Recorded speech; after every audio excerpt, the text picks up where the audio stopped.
Hello everyone, सभी को नमस्कार। तो देखिएगा, आज हम लोग माइक्रोबायोलॉजी का पहला टॉपिक पढ़ेंगे, बैक्टीरिया। एक ही क्लास में पूरा का पूरा बैक्टीरिया खत्म करने वाले हैं। वन शॉट रिवीजन आपका कराएंगे डिटेल थ्योरी के साथ में। ये क्लास आप सभी लोगों के लिए इंपॉर्टेंट है जिनका एमपी ग्रुप 5 का एग्जाम है, जिनका एम्स गोरखपुर का एग्जाम है, या फिर आप अभी जो है डिप्लोमा डीएमएलटी बीएमएलटी कर रहे हैं। सभी लैब टेक्नीशियन स्टूडेंट के लिए ये बेहतरीन और शानदार क्लास होने वाली है। इसमें मेरे भाई आप डिटेल थ्योरी के साथ में देखो, इस तरीके से यहाँ पर आपको चीजें करवाई जाएंगी। डायग्रामेटिक रिप्रेजेंटेशन और बेहतरीन थ्योरी यहां पर आपको समझ में आने वाली है। इसी क्लास में आपको मेरे भाई सारी चीजें याद हो जाएंगी, तो दूसरी आपको बैक्टीरिया की कोई भी क्लास करने की जरूरत नहीं पड़ेगी। तो चलिए इस क्लास की शुरुआत करते हैं। मेरा नाम है मनीष भाई पटेल, आप सभी का स्वागत करता हूं इस चैनल पर। मेरे भाई चैनल पर पहली बार अगर आए हो तो चैनल को सब्सक्राइब जरूर कर लेना। क्लास शुरू करने से पहले आपको बता दें, अगर आप किसी भी लैब टेक्नीशियन एग्जाम के लिए अपनी आप डिटेल थ्योरी के साथ में क्लास को करना चाहते हैं, टॉपिक वाइज कंटेंट आप तैयार करना चाहते हैं, ऐसे नोट्स इस तरीके से बेहतरीन नोट्स के साथ में आप पढ़ना अगर चाहते हैं इस तरीके से, तो मेरे भाई आपके लिए एक बैच है हमारा, लैब टेक्नीशियन सिलेक्शन बैच। ठीक है, इस बैच की खासियत यह है कि इसमें इसी टाइप से आपको थ्योरी हिंदी और इंग्लिश में कराई जाएगी। टॉपिक वाइज आपको क्लासेस मिलेंगी, क्लास नोट्स पीडीएफ मिलेंगे, इसी का आप इसको डाउनलोड करके प्रिंट भी कर पाओगे। आपको यहाँ पर टेस्ट सीरीज भी दी जाएगी। इस बैच में अभी ऑफर चल रहा है मेरे भाई, तो आप इस बैच को 1 ईयर की वैलिडिटी के साथ में सिर्फ और सिर्फ इतने में आप जो है इस बैच को ले सकते हैं। खास बात इसमें यह भी है कि इसमें आपको टेक्निकल और नॉन टेक्निकल दोनों पोर्शन कवर कराया जाएगा। ठीक है, और इस बैच को आप प्ले स्टोर से जाकर एजुकेशन मसाला ऐप को डाउनलोड करके आप जो है इस बैच में आप जुड़ सकते हैं। अगर आपको कोई दिक्कत आती है तो आप इस नंबर पर कॉल या मैसेज कर सकते हैं। मेरे भाई, जो हमारी टैगलाइन है, कम फीस क्वालिटी कंटेंट, इस पर हम लोग खरे उतरेंगे। तो चलिए अब क्लास की शुरुआत करते हैं। आज हम लोग डिस्कस करेंगे बैक्टीरिया। ठीक है, एक एक लाइन यहाँ पर इंपॉर्टेंट है, एज इट इज आपसे एग्जाम में पूछी जाएगी। ठीक है, बेसिक से मैंने यहाँ पर आपको चीजों को कराया है। ठीक है, समझाऊंगा, एक्सप्लेन करूंगा, आप सुनते जाइएगा ध्यान से। ठीक है, बैक्टीरिया। बैक्टीरिया क्या होता है, कल की क्लास में बताया था कि बैक्टीरिया कैसे ऑर्गेनिज्म है। बैक्टीरिया हमारे होते हैं यूनिसेलुलर, ठीक, और प्रोकैरियोटिक। यूनिसेलुलर का मतलब मैंने आपको बताया था कि सिंगल सेल से बने होते हैं। प्रोकैरियोटिक का मतलब ये था कि ये पुरानी कोशिका जैसे, ठीक, प्रो का मतलब पुराना, ठीक, तो ये प्रोकैरियोटिक होते हैं। फिर इसमें एक बात बताई थी मैंने कि इनके पास क्या होता है, इनके पास में अगर ये प्रोकैरियोटिक है तो इसका मतलब ये है कि इनके पास ट्रू न्यूक्लियस नहीं होगा। ठीक है, अगर ट्रू न्यूक्लियस नहीं है तो क्या होगा, इनके पास में न्यूक्लियाइड होगा। ठीक, या उसी को कहते हैं जीनोफोर, और या फिर उसी को कहा जाता है इंसिपिएंट न्यूक्लियस। ठीक, क्या बोला, ट्रू न्यूक्लियस इनके पास नहीं होगा।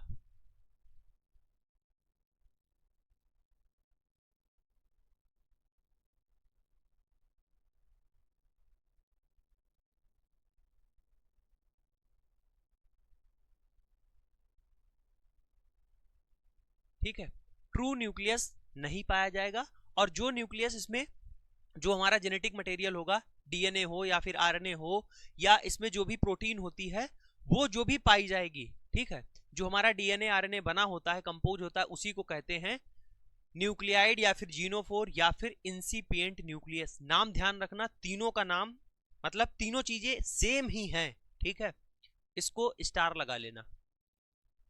फिर लिखा है कि जो ये कंपोज होता है, जो हमारा ट्रू न्यूक्लियस नहीं होता है, यानी न्यूक्लियाइड, जीनोफोर, इंसिपिएंट न्यूक्लियस, ये जो कंपोज यानी बना होता है DNA, RNA and non histone protein. कैसी, नॉन हिस्टोन प्रोटीन होती है इसमें, और मेम्ब्रेन बाउंड ऑर्गेनेल क्या होते हैं, एब्सेंट होते हैं। मोस्ट इंपॉर्टेंट बात, अगर ये प्रोकैरियोटिक सेल है तो इसमें मेम्ब्रेन बाउंड ऑर्गेनेल नहीं पाए जाएंगे, जैसे माइटोकॉन्ड्रिया हो गया। जितने भी मेम्ब्रेन बाउंड का मतलब क्या है, मेम्ब्रेन बाउंड ऑर्गेनेल का मतलब है कि ऐसे ऑर्गेनेल जिनके चारों ओर क्या पाई जाए, झिल्ली पाई जाए। ठीक है, जैसे जैसे कि हमारा माइटोकॉन्ड्रिया हो गया। अब माइटोकॉन्ड्रिया आपने देखा है तो ऐसे होता है माइटोकॉन्ड्रिया। ठीक, ऐसे क्या होती है, ये झिल्ली बनी हुई होती है। ठीक है, इसके बाद दो लेयर होती है, एक आउटर मेम्ब्रेन होती है, एक इनर मेम्ब्रेन। ये आउटर होती है, ये इनर मेम्ब्रेन होती है। तो ऐसे जो मेम्ब्रेन बाउंड ऑर्गेनेल हैं वो इसमें क्या होते हैं, एब्सेंट होते हैं, नहीं पाए जाते हैं। ठीक,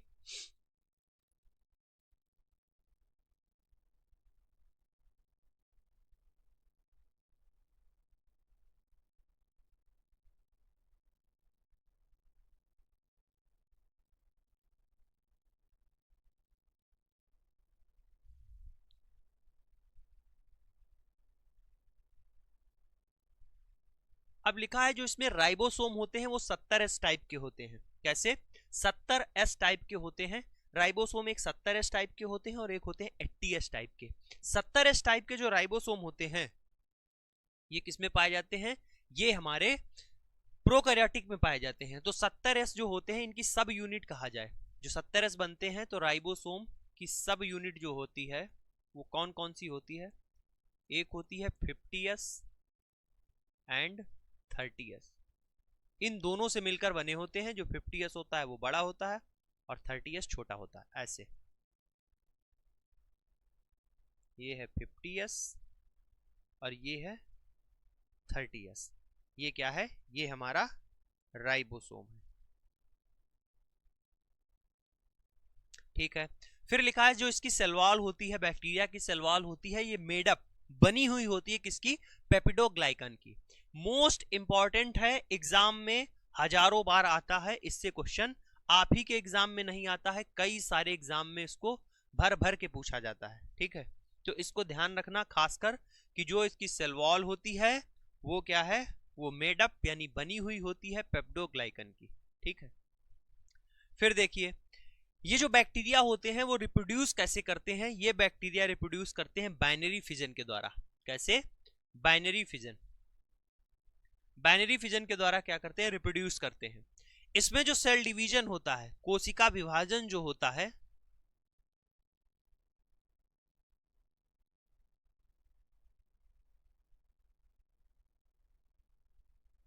जो कोशिका विभाजन होता है वो कैसा होता है? ए माइटोटिक टाइप। ठीक है, ए माइटोटिक टाइप इसमें कैसा होता है? सेल डिवीजन होता है।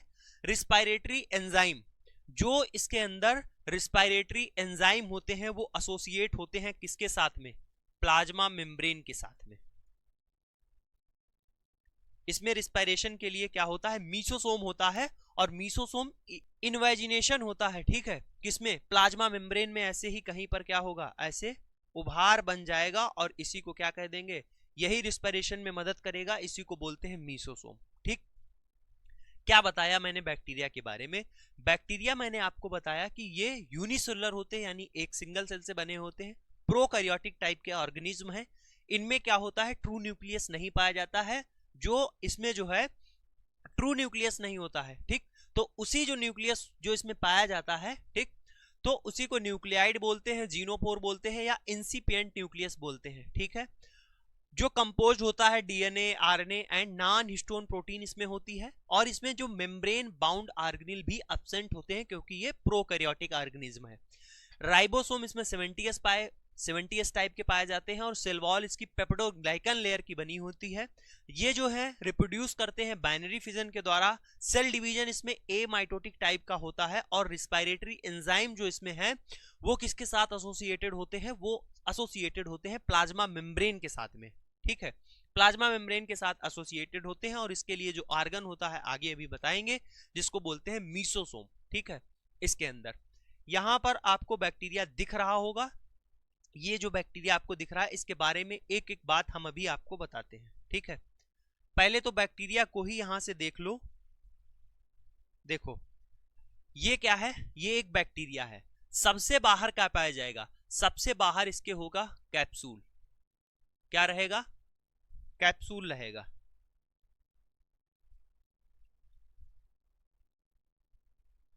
सबसे बाहर इसका कैप्सूल रहेगा। कैप्सूल के बाद में क्या होती है? सेल वॉल होती है नंबर 2 पे। सबसे बाहर कैप्सूल, नंबर 2 पे सेल वॉल, और जो नंबर 3 पे आती है अंदर की लेयर वो होती है प्लाज्मा मेम्ब्रेन। ठीक है, ये मैंने नंबरिंग क्यों कर दी? क्योंकि एग्जाम में ऐसे ही क्वेश्चन आपसे आता है, सीक्वेंस पूछ देता है अंदर से बाहर की ओर। कंफ्यूजन नहीं होनी चाहिए। पहले क्या? सबसे बाहर कैप्सूल, फिर सेल वॉल और फिर प्लाज्मा मेम्ब्रेन होती है। 3 के बारे में आप बात जान गए। ये देखो, ये जो स्ट्रक्चर आपको दिख रहे हैं इनको क्या बोलते हैं? इनको बोला जाता है फ्लैजेला। क्या बोलते हैं? ये होते हैं फ्लैजेला। ठीक है, फिर उसके बाद में देखिएगा ये छोटे छोटे आपको ये जो यूनिट आपको दिख रही है इसको बोलते हैं राइबोसोम। ठीक है, ये आपको जो पड़ा हुआ कुंडलीनुमा संरचना आपको दिख रही है इसी को बोलते हैं न्यूक्लियाइड। ठीक है, इंसिपिएंट न्यूक्लियस इसी में होता है, यही है। फिर इसके बाद में जो इसमें आपको द्रव्य दिख रहा है, इसको बोलते हैं साइटोप्लाज्म। ठीक है, क्या बोलते हैं इसको? इसको बोलते हैं साइटोप्लाज्म। ये जो है बड़े आकार के जो हैं उनको फ्लैजेला बोलते हैं, और ऐसे छोटे छोटे आकार की संरचना देखो यहाँ पर पाई जा रही है, इनको क्या कहते हैं? इनको बोलते हैं पिलाई। ठीक है, क्या बोला जाता है? पिलाई बोला जाता है। अब एक एक के बारे में पढ़ेंगे, उसका फंक्शन समझेंगे। ठीक, सबसे पहले देखो क्या लिखा हुआ है। सबसे पहले लिखा हुआ है सेल वॉल। जो हमारी सेल वॉल होती है बैक्टीरिया की, उसका कार्य क्या है? ये सेल वॉल रिजिडिटी, शेप और प्रोटेक्शन, यानी क्या करती है? रिजिड रखती है, इसको एक आकार प्रदान करती है और सुरक्षा भी करती है बैक्टीरिया की। फिर दूसरे नंबर पे लिखा है कैप्सूल या फिर स्लाइम लेयर। ये कैप्सूल क्या करता है? जो सबसे बाहर कैप्सूल होता है, ये करता क्या है? कैप्सूल लिखा हुआ है, क्या करता है? कैप्सूल है रेजिस्टेंस टू फैगोसाइटोसिस। फैगोसाइटोसिस यानी अगर इसका कोई बैक्टीरिया का भक्षण करे, उससे बचाने के लिए। ठीक है, अपने को मारने से बचने के लिए, अगर कोई इसको मार रहा है उससे बचने के लिए क्या है? ये कैप्सूल या फिर इस स्लाइम लेयर, ये इसकी क्या करता है? मदद करता है। दूसरा लिखा है adherence to surface. Adherence to surface यानी दूसरी सरफेस के साथ चिपकने में मदद भी करता है। अभी इनके बारे में जो भी और डिटेल में हो सकती हैं चीजें, वो भी बताएंगे। अभी मैंने ये ग्राफ से आपको चीजें बताई, चार्ट बना दिया, ताकि आप क्विक आप इनके बारे में चीजों को समझ पाए। फिर क्या आता है? फिर आते ही प्लाज्मा मेम्ब्रेन। प्लाज्मा मेम्ब्रेन का क्या काम है? Plasma membrane selectively permeable barrier है। मतलब कौन सा चीज अंदर आएगी, कौन सी बाहर जाएगी, उसके लिए सिलेक्टिवली परमिएबल है। ठीक है, अर्ध पारगम झिल्ली इसको बोलते हैं। मैकेनिकल बाउंड्री ऑफ सेल है। ये क्या है? जो प्लाज्मा मेम्ब्रेन है, ये बाउंड्री है, ठीक है, सेल की। फिर लिखा है न्यूट्रिएंट एंड वेस्ट ट्रांसपोर्ट। ये प्लाज्मा मेम्ब्रेन क्या करती है? न्यूट्रिएंट का एंड वेस्ट, जो वेस्ट बनता है उसका ट्रांसपोर्ट करने में भी मदद करती है। Location of many metabolic process. ये जो प्लाज्मा मेम्ब्रेन है, यहाँ पर कई सारे मेटाबॉलिक प्रोसेस यहाँ पर होते हैं। ठीक है, जैसे रिस्पायरेशन हो गया, फोटोसिंथेसिस हो गया, ये सारी चीजें प्लाज्मा मेम्ब्रेन में होती हैं। ठीक, अभी मैंने पीछे आपको बताया था कि association respiratory enzyme associated with plasma membrane, और रिस्पायरेशन के लिए कौन इसमें बैक्टीरिया में रिस्पॉन्सिबल था? मीसोसोम। और मीसोसोम का इन्वेजिनेशन जो होता है वो किसका होता है? कहां पे होता है? प्लाज्मा मेम्ब्रेन में होता है। ठीक है, फिर लिखा है बैक्टीरियल फ्लैजेलम। ये जो फ्लैजेला है, ये फ्लैजेला है, ये क्या करता है? फ्लैजेला जो है मोटिलिटी प्रोवाइड करता है। मोटिलिटी यानी मूवमेंट। ठीक, मूवमेंट के लिए रिस्पॉन्सिबल होता है। फिर लिखा है फिम्ब्री एंड पिलाई। ये जो यहां पर होते हैं, दो प्रकार के होते हैं, एक को पिलाई बोलते हैं, एक को फिम्ब्री बोलते हैं। जो फिम्ब्री होते हैं, ये जो फिम्ब्री हैं, देखो यहां पर मैंने पिलाई लिखा हुआ था, तो ऐसे क्या है? दो चीजें होती हैं, एक फिम्ब्री होते हैं, एक पिलाई होते हैं। जो फिम्ब्री होते हैं ये क्या होते हैं? ये सार्टर होते हैं, छोटे होते हैं। और जो पिलाई है ये लॉन्गर होते हैं। किसकी अपेक्षा? किसकी अपेक्षा? फ्लैजेला को नहीं काउंट करना। ये जो पाइलस जिनको पिलाई लिखा हुआ है, इसी में दो चीजें होती हैं, एक फिम्ब्री होता है, एक पिलाई होता है। हम उनको कैसे डिफाइन करेंगे? फिम्ब्री क्या होते हैं? सार्टर होते हैं, इनकी संख्या 200 से लेकर 400 तक होती है। और जो पिलाई हैं वो थोड़े क्या होंगे? फिम्ब्री से लंबे होंगे, तो इनकी संख्या कितनी होगी? 1 से लेकर 10 के बीच में। ठीक, तो हम इनको क्या करेंगे? ऐसे डिफाइन करेंगे कि फिम्ब्री क्या होते हैं और पिलाई क्या होते हैं। ठीक है, फिर इनका काम क्या होता है? जो फिम्ब्री है उनका काम है सेल का एडिशन करना। ठीक है, कहीं पर चिपकने के लिए क्या करते हैं? मदद करते हैं।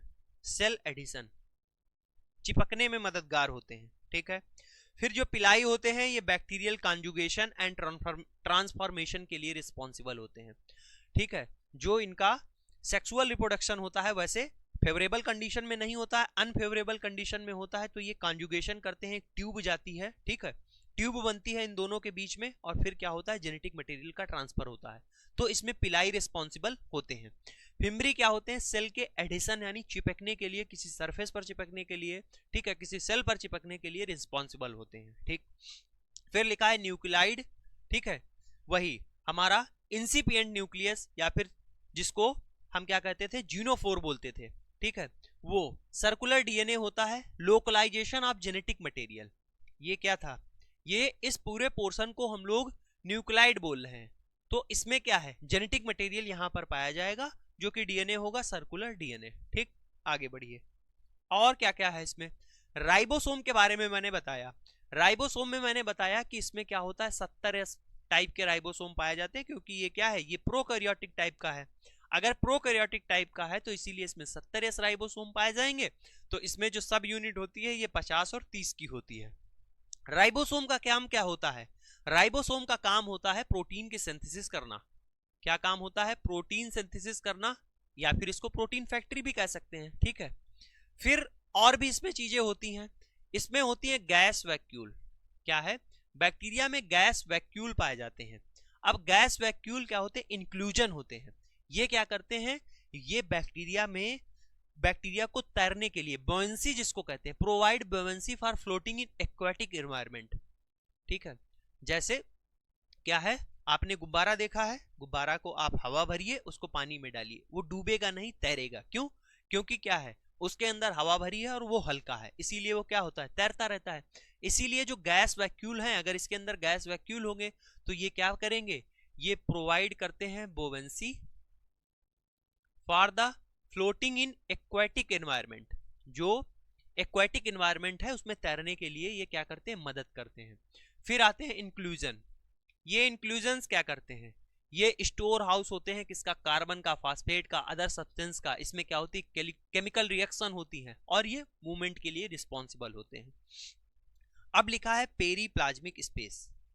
पेरीप्लाज्मिक स्पेस, ये स्पेस जो पेरीप्लाज्मिक स्पेस होता है, ये किसके किसके बीच में होता है, जो हमारी सेल मेम्ब्रेन होती है। तो एक outer cell membrane, inner cell membrane ऐसे कहते हैं। जैसे ये सेल मेम्ब्रेन है पूरी, तो ये जो बाहरी का हिस्सा है इसको आउटर बोल रहे हैं और इसको क्या कह रहे हैं, इनर बोल रहे हैं। तो इसी के बीच में जो स्पेस है, इसी के जो बीच में स्पेस है, इसी को बोलते हैं पेरीप्लाज्मिक स्पेस। तो ये क्या होता है, ये स्पेस होता है, इसी को बोलते हैं। अब लिखा हुआ है इसमें स्मॉलर या अब्सेंट होता है, किसमें, टिपिकल ग्राम पॉजिटिव बैक्टीरिया में। जो ग्राम पॉजिटिव बैक्टीरिया होते हैं उसमें बहुत कम पेरीप्लाज्मिक स्पेस होता है। ठीक, या फिर अब्सेंट मान लीजिए। जो ग्राम निगेटिव बैक्टीरिया होते हैं उसमें पेरीप्लाज्मिक स्पेस होता है। अभी हम आगे आपको डायग्राम से दिखाते हैं। ठीक, अब लिखा है इंडोस्पोर। क्या है, इंडोस्पोर। इंडोस्पोर क्या होते हैं, अनफेवरेबल कंडीशन में बैक्टीरिया अपने को बचाने के लिए इंडोस्पोर फॉर्मेशन करता है। तो वही लिखा है survival under harsh environment condition, unfavourable condition. तो ये क्या होता है, ये हाईली रेजिस्टेंस स्ट्रक्चर है, हाईली रेजिस्टेंट स्ट्रक्चर।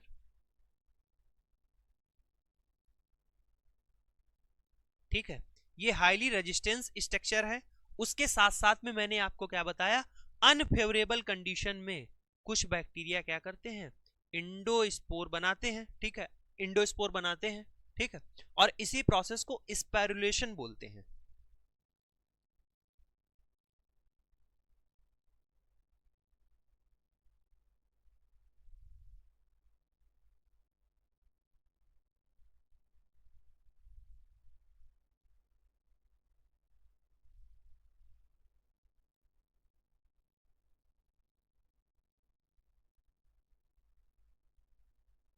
इंडोस्पोर का फॉर्मेशन स्पाइरुलेशन कहलाता है। ठीक है, ये बेसिक बातें हो गई किसके बारे में, बैक्टीरिया के बारे में। ठीक, अब हम लोग डिटेल में पढ़ने वाले हैं जो जो इंपॉर्टेंट चीजें हैं बैक्टीरिया के बारे में।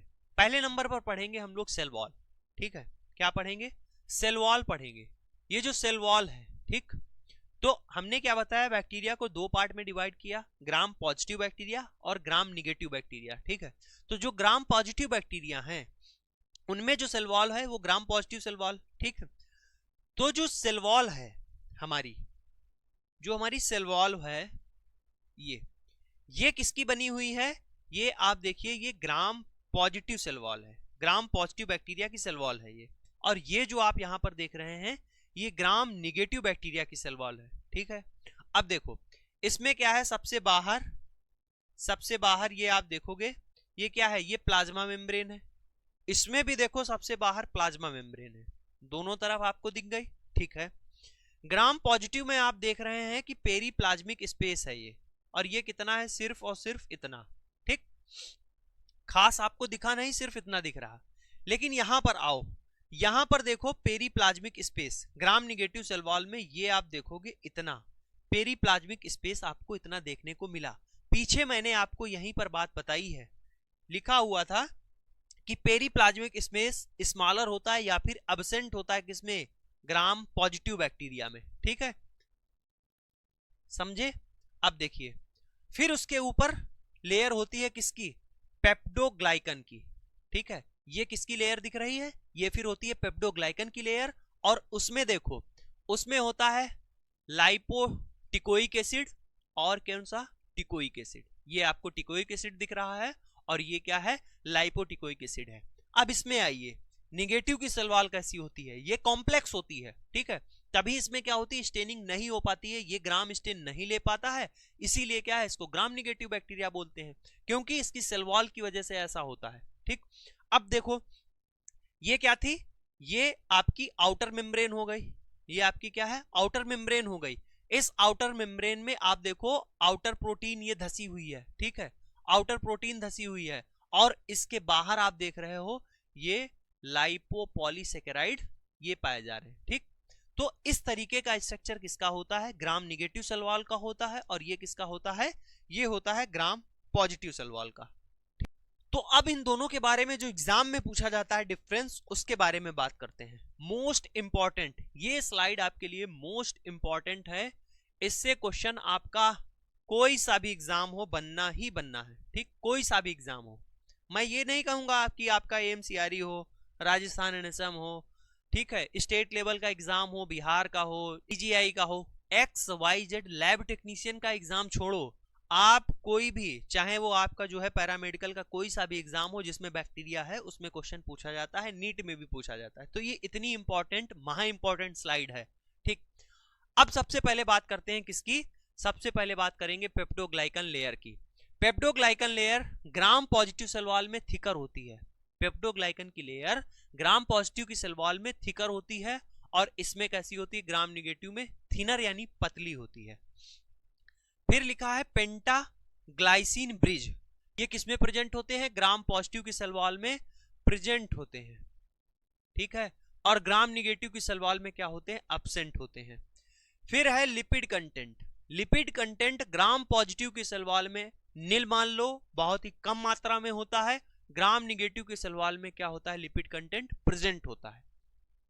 लाइपोपॉलीसेकेराइड ग्राम पॉजिटिव की सेल वॉल में लाइपोपॉलीसेकेराइड एब्सेंट होता है, नहीं पाया जाता है, ग्राम निगेटिव में पाया जाता है, ग्राम निगेटिव में लाइपोपॉलीसेकेराइड आपका पाया जाता है। देखो यहां पर बताया था ग्राम पॉजिटिव, ठीक है, क्या लिखा है, ग्राम निगेटिव, ये देखो ग्राम पॉजिटिव में मैंने कहीं आपको लाइपोपॉलीसेकेराइड दिखा हुआ डायग्राम में दिख रहा, नहीं दिख रहा। यहां पर देखो ये लाइपोपॉलीसेकेराइड और ये ग्राम निगेटिव की सेल वॉल, ठीक, इसमें यहां पर आपका प्रेजेंट होता है, ठीक है।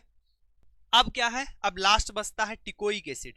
टिकोइक एसिड ग्राम पॉजिटिव की सेल वॉल में प्रेजेंट होता है और ग्राम निगेटिव की सेल वॉल में एब्सेंट होता है। पीछे देख लो डायग्राम से पता चल जाएगा, टिकोइक एसिड ग्राम पॉजिटिव की सेल वॉल में प्रेजेंट है और टिकोइक एसिड ग्राम निगेटिव की सेल वॉल में एब्सेंट है, ठीक।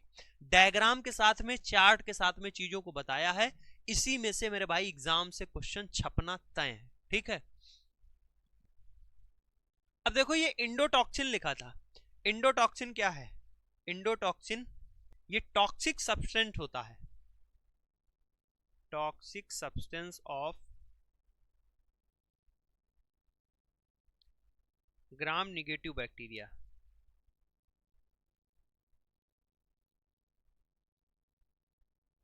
Toxic substance of gram negative bacteria, और ये कब रिलीज होता है, जब बैक्टीरिया क्या होता है, डाई होने लगता है, मरने लगता है, ठीक। आगे चलिए, फिर अब हम लोग बात करेंगे प्लाज्मा मेम्ब्रेन के बारे में। सेल वॉल की बात हो गई, अब बात होगी प्लाज्मा मेम्ब्रेन के बारे में, ठीक है। प्लाज्मा मेम्ब्रेन के बारे में बात करते हैं तो देखो, ये जो प्लाज्मा मेम्ब्रेन है essential for the survival of the bacteria, bacteria के सर्वाइवल के लिए महा इंपॉर्टेंट है प्लाज्मा मेम्ब्रेन। फिर लिखा है कि मोस्ट वाइडली एक्सेप्टेड जो मॉडल दिया था प्लाज्मा मेम्ब्रेन का, फ्लूइड मोज़ेक मॉडल, ठीक है, कौन सा था? फ्लूइड मोज़ेक मॉडल था, जिसमें बताया था कि प्लाज्मा मेम्ब्रेन कैसी दिखती है, कैसा अरेंजमेंट होता है, वो मॉडल था फ्लूइड मोज़ेक मॉडल। ये क्या डिस्क्राइब करता था? ये प्लाज्मा मेम्ब्रेन के ये स्ट्रक्चर को डिस्क्राइब करता था, ठीक है। इसकी थिकनेस की बात की जाए प्लाज्मा मेम्ब्रेन की, तो इसकी थिकनेस होती है 5 से 10 mm। कितनी होती है? 5 से 10 mm होती है। और यहां पर जो ये आप डायग्राम देख रहे हैं, ये क्या है? ये प्लाज्मा मेम्ब्रेन है, ठीक है। अब ये प्लाज्मा मेम्ब्रेन किसकी बनी होती है? तो plasma membrane composed of bilayer phospholipid, ठीक है। इसमें देखो, एक लेयर आपको ये दिख रही, ये सारे ऐसे ऊपर लगे हुए, ऐसे क्या होता है? ऐसे नीचे लगे हुए होते हैं, ठीक है। तो लिखा है कि कंपोज्ड ऑफ बाइलेयर फास्फोलिपिड। एक बात समझो, बाइलेयर फास्फोलिपिड होती है इन विच सेवरल प्रोटीन आर एम्बेडेड। इनमें क्या होता है? सेवरल प्रोटीन्स एम्बेडेड रहती हैं। जैसे ये देखो, ये देखो, ये सब क्या है? प्रोटीन इसके अंदर एम्बेडेड रहती हैं, ठीक है। सच एज इंटीग्रल प्रोटीन्स, इनको इंटीग्रल प्रोटीन्स कुछ होती हैं और कुछ क्या होती हैं? पेरिफेरल प्रोटीन होती हैं, ठीक है। मैंने बताया जो प्लाज्मा मेम्ब्रेन होती है वो बाइलेयर फास्फोलिपिड की बनी होती है, इसमें प्रोटीन धसी रहती है कई सारी। ये देख रहे हो आप, ये इंटीग्रल प्रोटीन है और ये क्या है? ये पेरिफेरल प्रोटीन है, ठीक। परिधीय और इंटीग्रल, ऐसे क्या होता है? प्रोटीन धसी रहती है। देखो, ये इंटीग्रल प्रोटीन है, ये पेरिफेरल प्रोटीन है।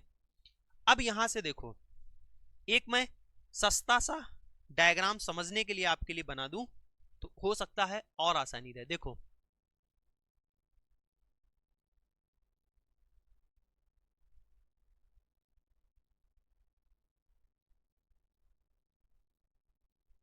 ठीक, ये बाई लेयर फास्फोलिपिड है, 2 लेयर आपको ऐसे इसी के ऊपर ऐसे ऐसे, और ये ऊपर वाले, ये नीचे वाले। तो ये क्या है? ये बाई लेयर फास्फोलिपिड है, ठीक है। अब इसमें 2 चीज आपको दिख रही हैं। ये सिर जैसा दिख रहा है तो इसको हेड मानिए, और ये जो आपको पूंछ दिख रही है इसको टेल मानिए, ठीक। ये हेड है, ये टेल है। जो हेड होता है, ये क्या होता है? ये हाइड्रोफिलिक होता है, यानी इसको पानी से प्यार है, ठीक। और जो टेल होती है ये हाइड्रोफोबिक होते हैं,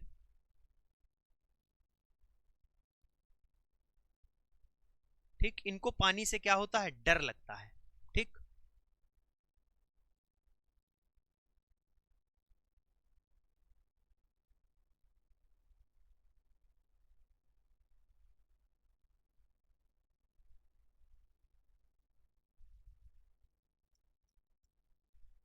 ठीक है, पानी से प्यार, पानी से डर। तो ये आपको जो हेड है इसका, ये हाइड्रोफिलिक होता है, जो टेल होती है ये हाइड्रोफोबिक होती है। ये प्लाज्मा मेम्ब्रेन के अंदर की बात आपको बता दी, ये लाइन आप समझ गए। फिर लिखा हुआ है आगे, आप देखिएगा, लिखा है कि इट डिफर्स, ये भिन्न होती है फ्रॉम यूकैरियोटिक मेम्ब्रेन। ये यूकैरियोटिक मेम्ब्रेन से डिफरेंट होती है, क्योंकि इसमें क्या होता है? Lacking sterols. इसमें क्या होती है? स्टेरॉल की कमी होती है इसमें। इसकी प्लाज्मा मेम्ब्रेन में स्टेरॉल नहीं पाए जाते हैं, जैसे such as cholesterol except in mycoplasma. जो माइकोप्लाज्मा होता है उसमें स्टेरॉल पाए जाते हैं, ठीक है। समझ गए बात? अब देखिए, however many bacterial membrane do contain pentacyclic sterol like molecule called hopanoid. जो कई सारी बैक्टीरियल मेम्ब्रेन है, ठीक है, many bacterial membrane do contain यानी रखते हैं pentacyclic sterol like molecule called hopanoids. इनको क्या कहते हैं? इनको हैप्नॉइड्स बोला जाता है, ठीक।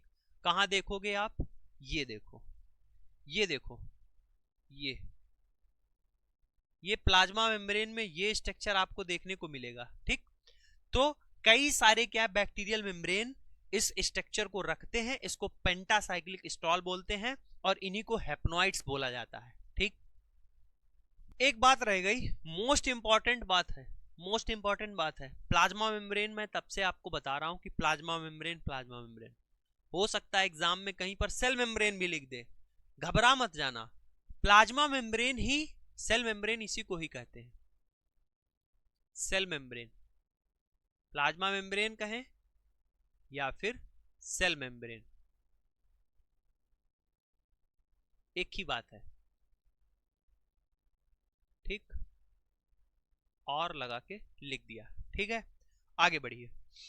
इसके कार्य क्या होते हैं, फंक्शन की बात की जाए, प्लाज्मा मेम्ब्रेन के कार्य क्या होते हैं। पहला है, it is semi permeable membrane acting as a osmotic barrier. ये अर्ध पारगम झिल्ली होती है, सेमी परमिएबल मेम्ब्रेन है। ठीक है, और क्या करती है, काम करती है ऑस्मोटिक बैरियर का, ऑस्मोटिक बैलेंस करती है। फिर अगला क्या लिखा हुआ है, अगला लिखा है साइट फॉर मेटाबॉलिक प्रोसेस। दूसरा इसका काम होता है, ये मेटाबॉलिक प्रोसेस यहीं पर होती है, साइट फॉर मेटाबॉलिक प्रोसेस। अब मेटाबॉलिक प्रोसेस में जैसे क्या क्या है कि आपका रिस्पिरेशन हो गया। ठीक है, क्या हो गया, रिस्पिरेशन हो गया। जैसे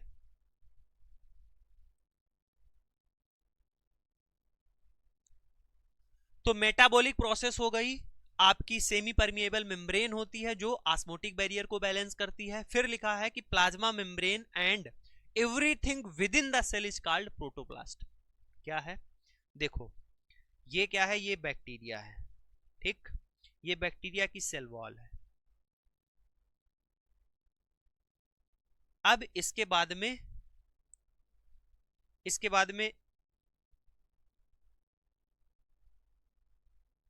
ये आती है प्लाज्मा मेम्ब्रेन।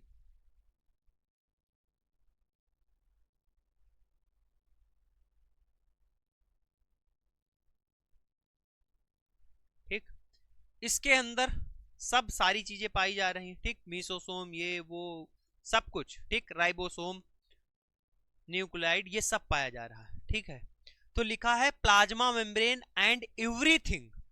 ये जो प्लाज्मा मेम्ब्रेन है और इसके अंदर जो कुछ भी पाया जा रहा है, इसी को क्या कहते हैं, इसी को प्रोटोप्लास्ट बोलते हैं। ठीक, इसको क्या बोलते हैं, इसको प्रोटोप्लास्ट बोला जाता है। प्लाज्मा मेम्ब्रेन और इसके अंदर जो कुछ भी पाया जा रहा है, इसी को क्या बोलते हैं, इसको प्रोटोप्लास्ट बोला जाता है। ठीक,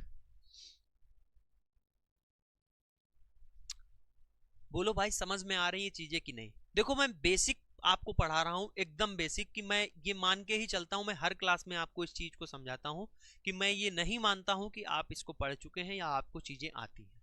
मैं इसीलिए एकदम जीरो से बताता हूं एक एक बात। अब प्रोटोप्लास्ट बताने वाली बात नहीं है, जैसे कि आपने अगर शुरुआत में सेल हाई स्कूल में पढ़ा है तो वहीं पर ये चीज बताई जाती है, वहीं से आप पढ़ते हुए चले आ रहे हैं। अगर आपने इंटर में बायोलॉजी ली है तब तो उसमें सेल और भी डिटेल में है, फिर उसके बाद आप पढ़ रहे हैं लगातार, तो ये चीज आपको पता होगी। लेकिन फिर भी यहाँ पर हमने उन चीजों को भी डाल रखा है जो आपकी एकदम जीरो लेवल की है, बेसिक लेवल की है। ठीक है, अब देखिए, अब उसके बाद में अगला जो है आपका आता है पढ़ने को मीसोसोम, जिसकी मैं हर बार बात करते हुए आ रहा हूं। ये मीसोसोम क्या होता है, सबसे पहले क्वेश्चन बना है और यहीं से पूछा जाता है कि मीसोसोम की उत्पत्ति कहां से होती है, बनता कहां है, पाया कहां जाता है। ये फोल्ड होता है, इन्वेजिनेशन होता है किसका, किसमें, प्लाज्मा मेम्ब्रेन में। ठीक है, देखो सबसे पहले सबसे बाहर आपको क्या दिख रहा होगा, सबसे बाहर आपको कैप्सूल दिख रहा होगा। कहां पे है, ये देखो, ये है कैप्सूल। ये जो लेयर आपकी येलो कलर की दिख रही है, ये जो येलो कलर की लेयर आपको दिख रही है, ये क्या है, ये कैप्सूल है। कैप्सूल के बाद में आती है सेल वॉल। यहां पर देखो ये क्या है, नंबर 1 पर कैप्सूल है और नंबर 2 पर क्या है, सेल वॉल है। कैप्सूल और नंबर 2 पर क्या है, सेल वॉल है। फिर उसके सेल वॉल के बाद में आओ, सेल वॉल के बाद में अगर आप देखोगे तो क्या है, ये जो रेड कलर की है अगली लेयर, ये ये है प्लाज्मा मेम्ब्रेन तीसरे नंबर की। ठीक, अब ये अंदर वाली ये रेड कलर की लेयर देखना, ये वाली, ये plasma membrane, plasma membrane, plasma membrane, और ये देखो ऐसे, ये इन्वेजिनेशन हो गया। ठीक, क्या मैंने बताया? मैंने आपको बताया, कलर कौन सा ले लूं भाई, व्हाइट कलर ले लेता हूं। ठीक, देखो ये प्लाज्मा मेम्ब्रेन है रेड कलर की, इस पे मैं व्हाइट चला रहा हूं तो आपको समझ में आएगा। ये देखो आप चलते चले जाइए, और ये देखो क्या हुआ, ऐसे पाउच जैसा बन गया, और ये ऐसे। ठीक, ये पाउच जो बन गया है प्लाज्मा मेम्ब्रेन में, इसी को क्या कह रहे हैं? इसी को बोल रहे हैं मीसोसोम। ठीक, यही क्या है? यही मीसोसोम है। ठीक है, इन्वेजिनेशन ऑफ प्लाज्मा मेम्ब्रेन, पहली बात इसको ध्यान रखना है, यही पूछा जाएगा एग्जाम में। Invagination of plasma membrane mesosome है। Generally more prominent in gram positive bacteria, generally more prominent यानी अधिक आपको देखने को मिलेगा ग्राम पॉजिटिव बैक्टीरिया में। इसका काम क्या होता है? फंक्शन,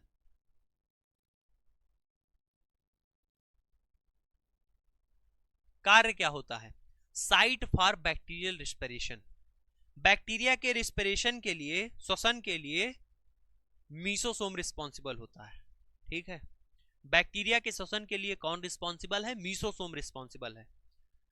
दे पजेस रिस्पायरेटरी एंजाइम, अगर रिस्पिरेशन के लिए रिस्पॉन्सिबल है तो इसमें क्या होगा? इसमें रिस्पायरेटरी एंजाइम होंगे। और एक क्वेश्चन बहुत बेहतरीन आता है कि यूकैरियोटिक सेल में, यूकैरियोटिक सेल के किस सेल ऑर्गेनेल के समान ये मीसोसोम होता है? 4 ऑप्शन दिए रहेंगे। मोस्ट इंपॉर्टेंट क्वेश्चन है, नीट में कई बार पूछा गया है। They possess respiratory enzyme and analogous to the mitochondria of eukaryotic. तो मैंने क्या बताया? यूकैरियोटिक सेल के माइटोकॉन्ड्रिया के एनालॉगस कौन सा सेल ऑर्गेनेल है बैक्टीरिया का? मीसोसोम। ठीक, इस पर खास वजन डाल के रखिएगा, analogous to mitochondria of eukaryotic. ठीक है, फिर लिखा है they may be involve in cell wall. ये क्या है? ये जो मीसोसोम है मे बी इन्वॉल्व हो सकते हैं किसमें? सेल वॉल फॉर्मेशन में और क्रोमोसोम रेप्लिकेशन में ड्यूरिंग द डिवीजन। जब डिवीजन हो रहा होगा तो मीसोसोम कभी कभार आपके सेल वॉल फॉर्मेशन में और क्रोमोसोम रेप्लिकेशन में इन्वॉल्व हो सकते हैं। ठीक, अब पढ़ते हैं न्यूक्लियाइड के बारे में। न्यूक्लियाइड के बारे में क्या लिखा हुआ है? लिखा है bacteria don't have true nucleus. कितनी बार बताया है कि बैक्टीरिया प्रोकैरियोटिक है, और अगर ये प्रोकैरियोटिक है तो इसके पास में ट्रू न्यूक्लियस नहीं होगा। ठीक है, बट द जेनेटिक मटेरियल, लेकिन क्या है? इसके पास जेनेटिक मटेरियल होता है। ठीक, जेनेटिक मटेरियल क्या होता है? इसके पास में होता है, न्यूक्लियस नहीं है बट जेनेटिक मटेरियल है। Is located in irregular shape region called nuclide. अगर ट्रू न्यूक्लियस होता तो एक क्या होता है? न्यूक्लियस होता, वेल डेवलप्ड न्यूक्लियस होता, उसके बाहर चारों ओर क्या होती? कवरिंग होती है। ठीक है, अब ट्रू नहीं है तो इसके पास में क्या है? कवरिंग तो है नहीं, तो ऐसे ही फैला पड़ा रहेगा। ये देखते हैं, ठीक, ये फैला हुआ पड़ा है। तो इस रीजन, जिस रीजन में ये आपका जेनेटिक मटेरियल पाया जा रहा हो उसी को न्यूक्लियाइड बोल देते हैं। ठीक है, तो located in the irregular shape region called nuclide.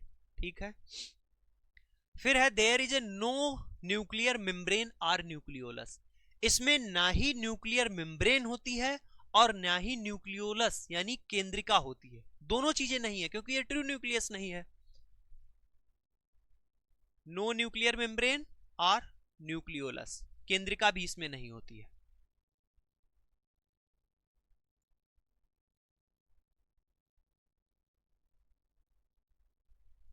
फिर है bacteria possess a single haploid chromosome. Bacteria में क्या है? सिंगल हैप्लॉइड क्रोमोसोम होता है, comprising of super coiled circular double standard DNA. इसमें क्या है? ये super coiled circular double standard DNA होता है बैक्टीरिया के पास में। ठीक है, और जिसकी लेंथ होती है 1 mm। ध्यान रखना, circular double standard DNA present होता है और जिसमें जो है लेंथ कितनी होती है 1 mm होती है। लेंथ याद रखोगे, नहीं याद रखोगे कोई दिक्कत नहीं है, पूछा जाएगा तो आपको बताना रहेगा। Circular double standard DNA present होता है बैक्टीरिया में। However some bacteria have linear chromosome, कुछ बैक्टीरिया में लीनियर क्रोमोसोम प्रेजेंट होता है, ठीक है। एंड सम हैव 2 क्रोमोसोम, कुछ में 2 क्रोमोसोम होते हैं।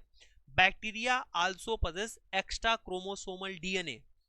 मोस्ट फेवरेट लाइन है, मोस्ट फेवरेट लाइन है एग्जामिनर की। बैक्टीरिया के पास में अगर एक्स्ट्रा क्रोमोसोमल डीएनए जो होता है उसको क्या बोलते हैं? बैक्टीरिया के पास में जो एक्स्ट्रा क्रोमोसोमल डीएनए होता है उसको बोला जाता है plasmid. Bacteria also possess extra chromosomal DNA called plasmid.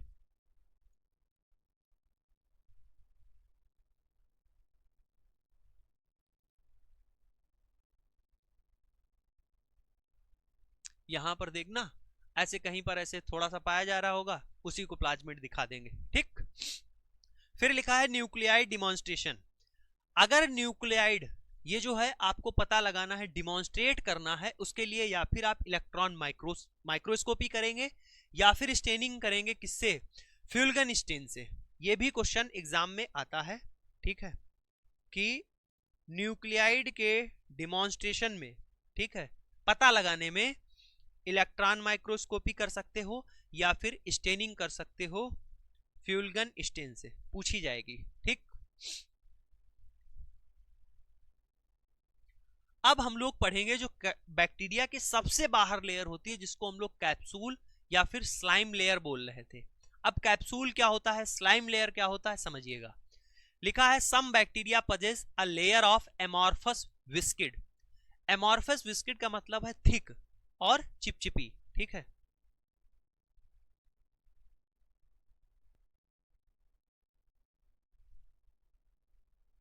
Amorphous विस्किड, इसी को कह सकते हैं कि thick and sticky material lying outside the cell wall. कुछ बैक्टीरिया में लेयर होती है एमॉर्फस विस्किड की जो बैक्टीरिया के बाहर होती है, और इसी को क्या, इसी को कहते हैं ग्लाइकोकैलेक्स। देखो सबसे मोस्ट इंपॉर्टेंट क्वेश्चन यही पूछा जाएगा कि अरेंजमेंट आप बता दो कि सबसे पहले क्या होता है, फिर क्या होता है, फिर क्या होता है, जैसे पूछा जाएगा तो आप कहेंगे बैक्टीरिया में सबसे बाहर कैप्सूल या फिर स्लाइम लेयर होगा, फिर सेल वॉल होगी, और फिर सेल मेम्ब्रेन या फिर प्लाज्मा मेम्ब्रेन होगी। ये कई बार एग्जाम में आया हुआ क्वेश्चन है।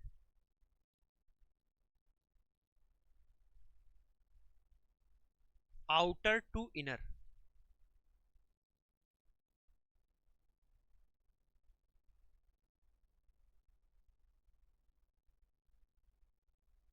ठीक है, आउटर टू इनर मैंने बात की है। तो सम बैक्टीरिया के पास में लेयर होती है, एमॉर्फस विस्किड मटेरियल होता है जो lying outside the cell wall, इसको क्या कहते हैं, ग्लाइकोकैलेक्स बोलते हैं।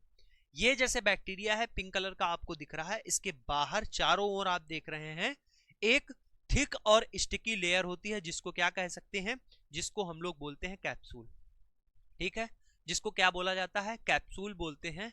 और जो किसकी बनी होती है, ग्लाइकोकैलेक्स की, जिसको कहते हैं ग्लाइकोकैलेक्स, ठीक।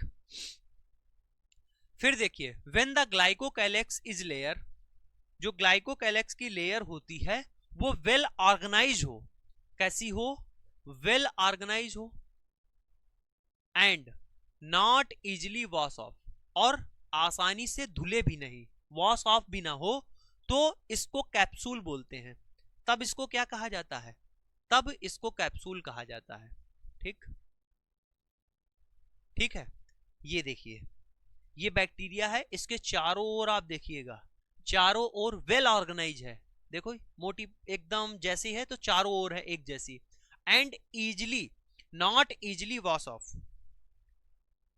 जो आसानी से धुले भी ना, निकले भी ना, हटे भी ना, तो इसको क्या बोलते हैं, इसको बोलते हैं कैप्सूल, ठीक है।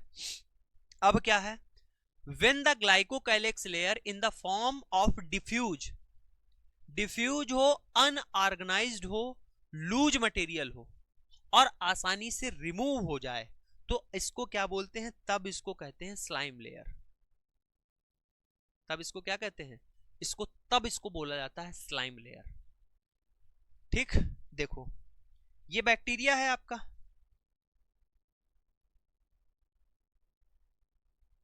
बैक्टीरिया के चारों ओर देखो क्या है, बैक्टीरिया के चारों ओर यहां पर ये वेल ऑर्गेनाइज है। अब ये वेल ऑर्गेनाइज दिख रही है, देखो कहां कैसी फैली है, इधर उधर है, ठीक है।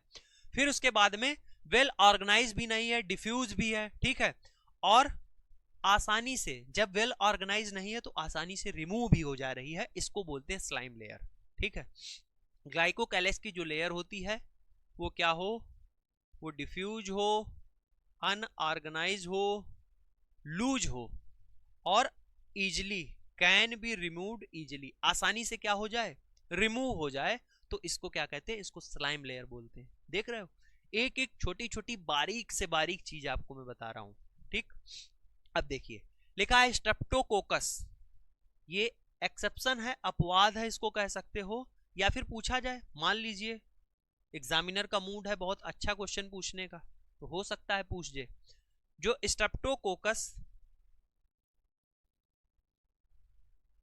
स्ट्रेप्टोकोकस सैलिवेरियस है, इसमें कैप्सूल और स्लाइम लेयर दोनों पाए जा सकते हैं, ठीक। इसमें क्या हो सकते हैं? दोनों एक साथ पाए जा सकते हैं, स्ट्रेप्टोकोकस सैलिवेरियस में। फिर देखिए, most of the bacterial capsule are the polysaccharide in nature. अगर कैप्सूल की बात करें तो कैप्सूल किसका बना हुआ होता है? तो जो मोस्ट ऑफ द बैक्टीरिया हैं उनका कैप्सूल पॉलीसेकेराइड का होता है, पॉलीसेकेराइड का बना हुआ होता है। अब यही क्वेश्चन, ये तो बेसिक हो गई बात, अब यही क्वेश्चन अगली बार एग्जाम में नहीं पूछेगा। वो कहता है कि अब आपको बताइए कि कौन सा ऐसा बैक्टीरिया है जिसका ये कैप्सूल है ये पॉलीपेप्टाइड का हो, पॉलीपेप्टाइड नेचर का हो, तब आप बताएंगे बैसिलस एंथ्रैक्स जो होता है, ठीक है, बैसिलस एंथ्रैक्सिस। इसमें कैसा होता है? इसमें मेरे भाई पॉलीपेप्टाइड इन नेचर होता है कैप्सूल,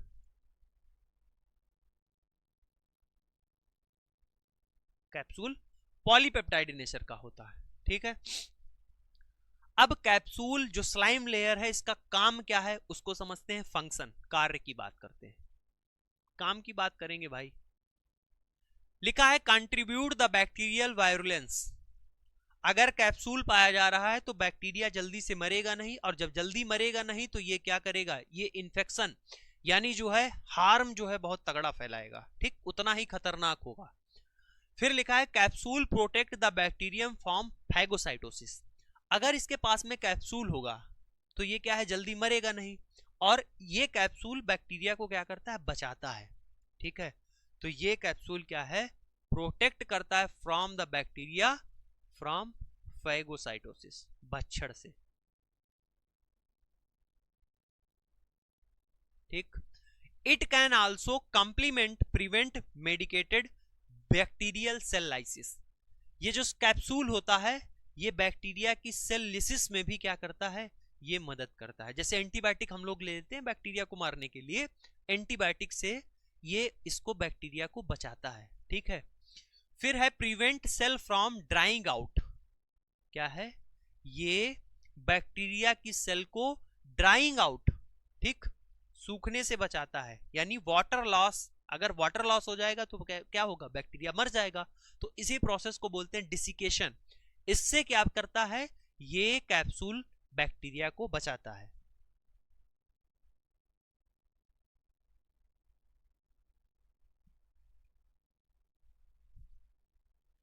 ये जो कैप्सूल या फिर स्लाइम लेयर है, जो कैप्सूल होता है, ये किसका निर्माण करता है? एक मोस्ट इंपॉर्टेंट चीज है, ये निर्माण करता है बायोफिल्म फॉर्मेशन का काम करता है, ठीक, बायोफिल्म फॉर्मेशन कर देता है। उसके साथ साथ एडिशन का भी काम करता है। मतलब बेसिक चीज आपसे पूछी जाए कि कैप्सूल का काम क्या है, तो कैप्सूल चिपकने के भी काम आता है, बैक्टीरिया की सुरक्षा के भी काम आता है, उसके साथ साथ बायोफिल्म फॉर्मेशन करता है। बायोफिल्म फॉर्मेशन क्या होता है आइए समझिए। बायोफिल फॉर्मेशन क्या है? ये जो होता है made of the million of adherent bacterial cell, ये कई सारी बैक्टीरिया सेल आपस में मिल जाएं, ठीक है, embedded with in the self product produce matrix of extra cellular polymeric substance. ये जो बैक्टीरिया होते हैं ये क्या करते हैं, इनका जो है ये प्रोड्यूस करते हैं एक्स्ट्रा सेलुलर पॉलीमेरिक सब्सटेंस, और इसमें क्या होता है कई सारे बैक्टीरिया एम्बेडेड रहते हैं, ठीक है, तो इसी को बायोफिल्म बोल देते हैं। लिखा है, बेसिक भाषा में समझाऊंगा, इंग्लिश चाहे कुछ भी लिखी हुई। ये बायोफिल्म, ये जो बायोफिल्म का फॉर्मेशन होता है कैसे होता है, मैंने बताया कि made of the million adherent bacterial cell, यहां पर कई सारी बैक्टीरिया की सेल होंगी, ठीक, उनके आपस में मिलने से, ठीक, उसके साथ साथ ये क्या करते हैं, ये प्रोड्यूस करते हैं bacteria extra cellular polymeric substance, ठीक है, ये पॉलीमेरिक सब्सटेंस क्या करते हैं, ये प्रोड्यूस करते हैं खुद, ठीक है, इससे क्या होता है बायोफिल्म का फॉर्मेशन होता है। ये देखो, ये बैक्टीरिया के चारों ओर आप देख रहे हैं, ठीक, ये जैसे क्या है, ये बैक्टीरिया है, ठीक, ये बैक्टीरिया है और ये बैक्टीरिया है, ऐसे कई सारे बैक्टीरिया आ गए और इन्होंने क्या किया, एक्स्ट्रा पॉलीमेरिक सब्सटेंस क्या कर दिया, रिलीज कर दिया। तो ये जिस सरफेस पर हैं तो वहां पर ये देखो, ये एक फिल्म जैसी बना ली और इसी के अंदर है, इसी को बायोफिल्म बोलते हैं, ठीक। Persistence biofilm containing pathogenic bacteria are capable to adherent and damage tissue and the plastic surface. अब जैसे मान लीजिए ये प्लास्टिक सरफेस पे है और इन्होंने बायोफिल्म का फॉर्मेशन कर लिया, अब मतलब क्या है, ये क्या है, अब ये पैथोजेनिक हो गए, जल्दी मरेंगे नहीं, ठीक, तो ये क्या कर सकते हैं, जैसे मान लीजिए प्लास्टिक के ऊपर है तो ये क्या कर सकते हैं, जैसे जो हमारी यूज करने वाली प्लास्टिक है, मेडिकल में बात की जाए तो मेडिकल में जैसे कैथेटर हो गया या फिर आपकी जो मेडिकल डिवाइस हो गई, पेसमेकर हो गया, अगर वहां पर इसको खुला आपने जैसे खुला रख दिया और वहीं पर बैक्टीरिया आ गए, बायोफिल्म का फॉर्मेशन कर लिया, तो क्या है, बैक्टीरिया मरेंगे नहीं इजीली, ठीक है। तो यही लिखा हुआ है परसिस्टेंस बायोफिल्म, अगर बायोफिल्म बनी रहती है और कंटेनिंग द पैथोजेनिक बैक्टीरिया, उसके अंदर पैथोजेनिक बैक्टीरिया हैं और जो कि कैपेबल होते हैं टिश्यू को डैमेज करने के लिए या फिर प्लास्टिक सरफेस पर इंफेक्शन फैलाने के लिए। तो जैसे मेडिकल डिवाइसेस हो गई, कौन कौन, जैसे कैथेटर हो गया, पेसमेकर हो गया, जो भी आपकी मेडिकल डिवाइसेस हैं उन पर। This is the first step in the bacterial colonisation and sometime it lead to disease. ये पहला स्टेप होता है बैक्टीरिया की कॉलोनी बनाने में, ठीक है, बैक्टीरियल कॉलोनाइजेशन का पहला स्टेप बायोफिल्म फॉर्मेशन होता है।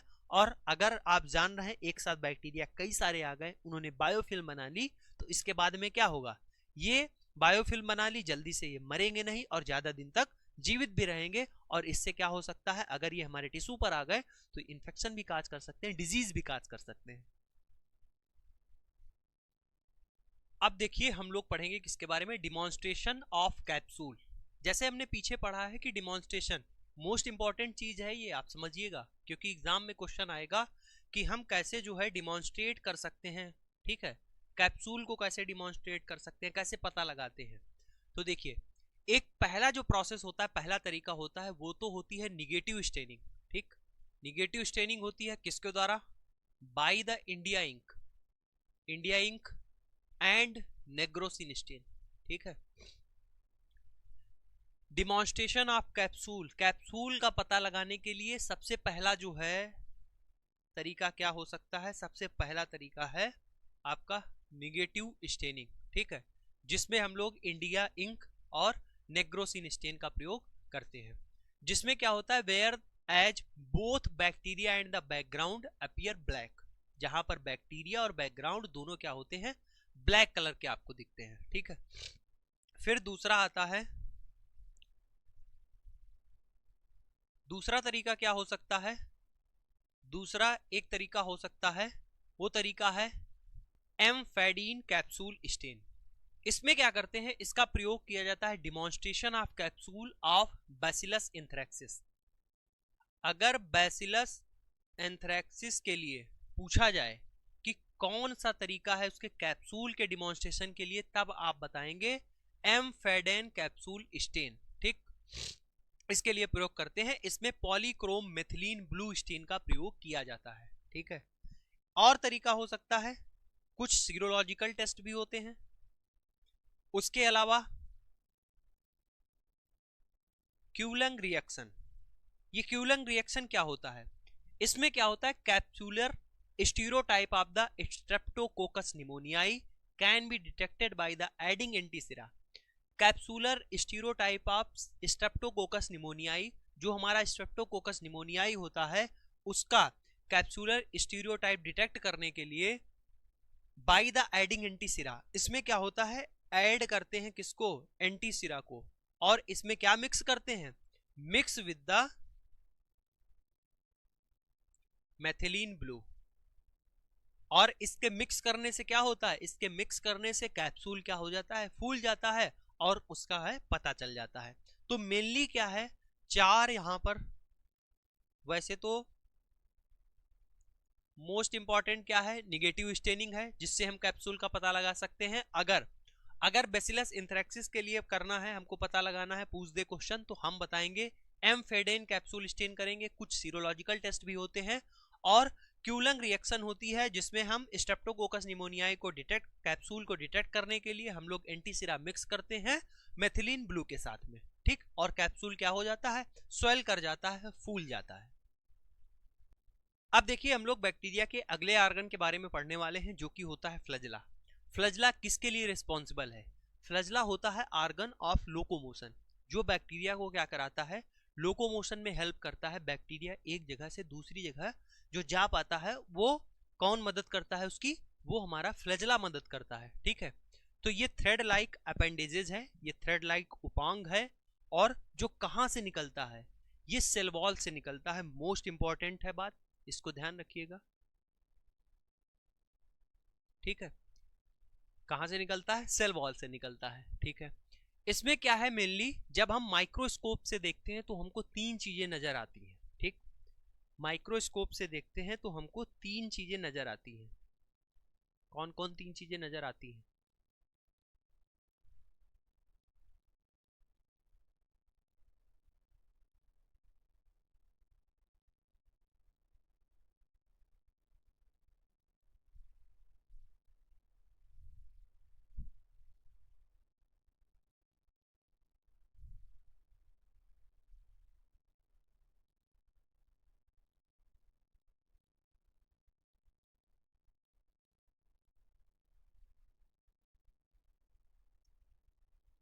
ये इस तरीके से जब हम लोग माइक्रोस्कोप में देखेंगे तो इस तरीके से तीन चीजें नजर आएंगी।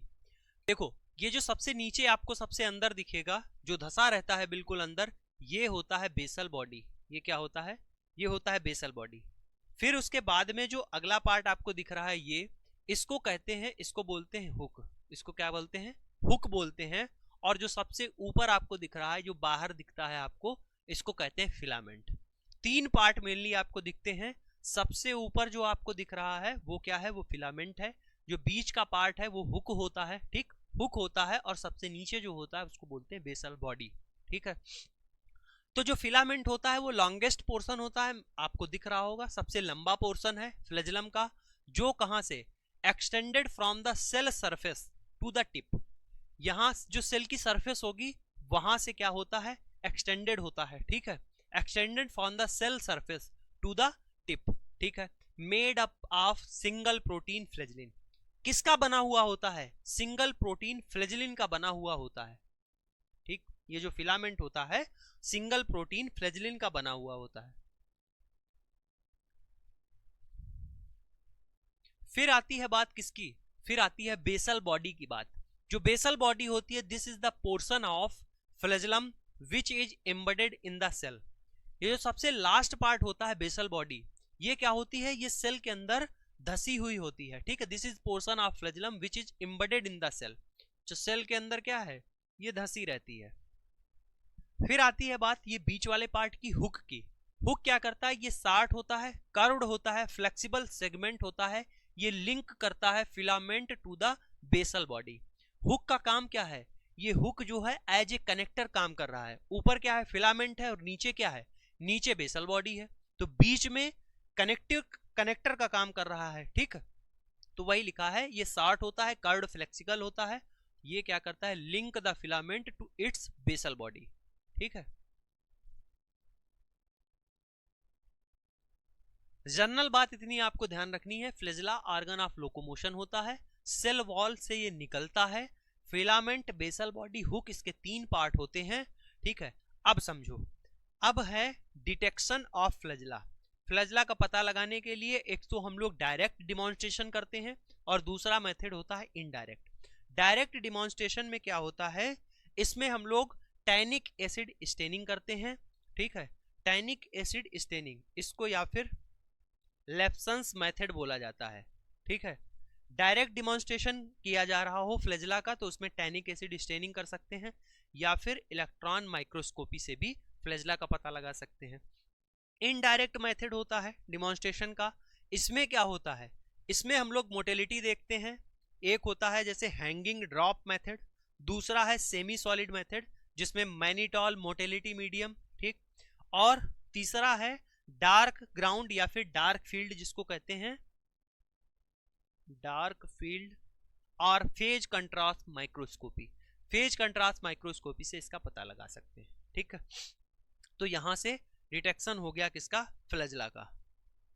अब हम लोग पढ़ने वाले हैं क्लासिफिकेशन ऑफ बैक्टीरिया, किसके बिहाफ पर, फ्लैजेला के बिहाफ पर। ठीक है, फ्लैजेला के बिहाफ पर क्लासिफिकेशन ऑफ बैक्टीरिया हम लोग पढ़ने वाले हैं।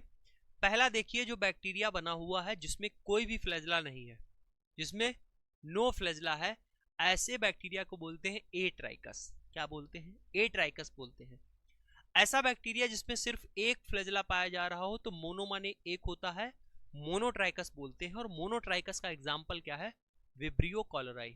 ठीक, फिर आता है एम्फीट्राइकस, यानी इसके एक इंड से एक फ्लैजेला हो और दूसरे इंड से एक फ्लैजेला हो तो ऐसे को बोलते हैं एम्फीट्राइकस। और इसका जो एग्जाम्पल है वो नाइट्रोसोमोनास है। यहां पर मोनोट्राइकस में लिख रहा हूं flagella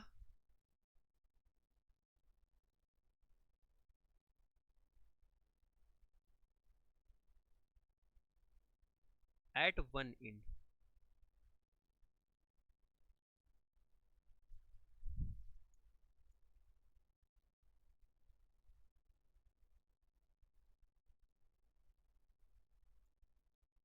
flagella at both end, किसमें, एम्फीट्राइकस में।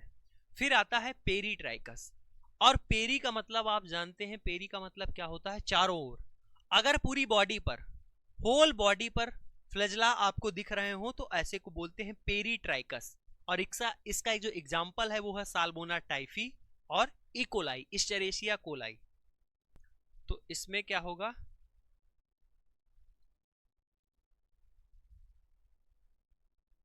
फ्लैजेला डिस्ट्रीब्यूटेड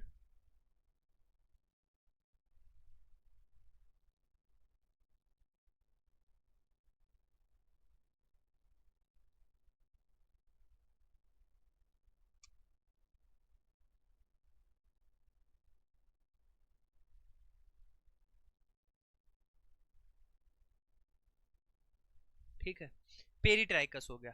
फिर आता है लोफोट्राइकस और सिफाइलोट्राइकस।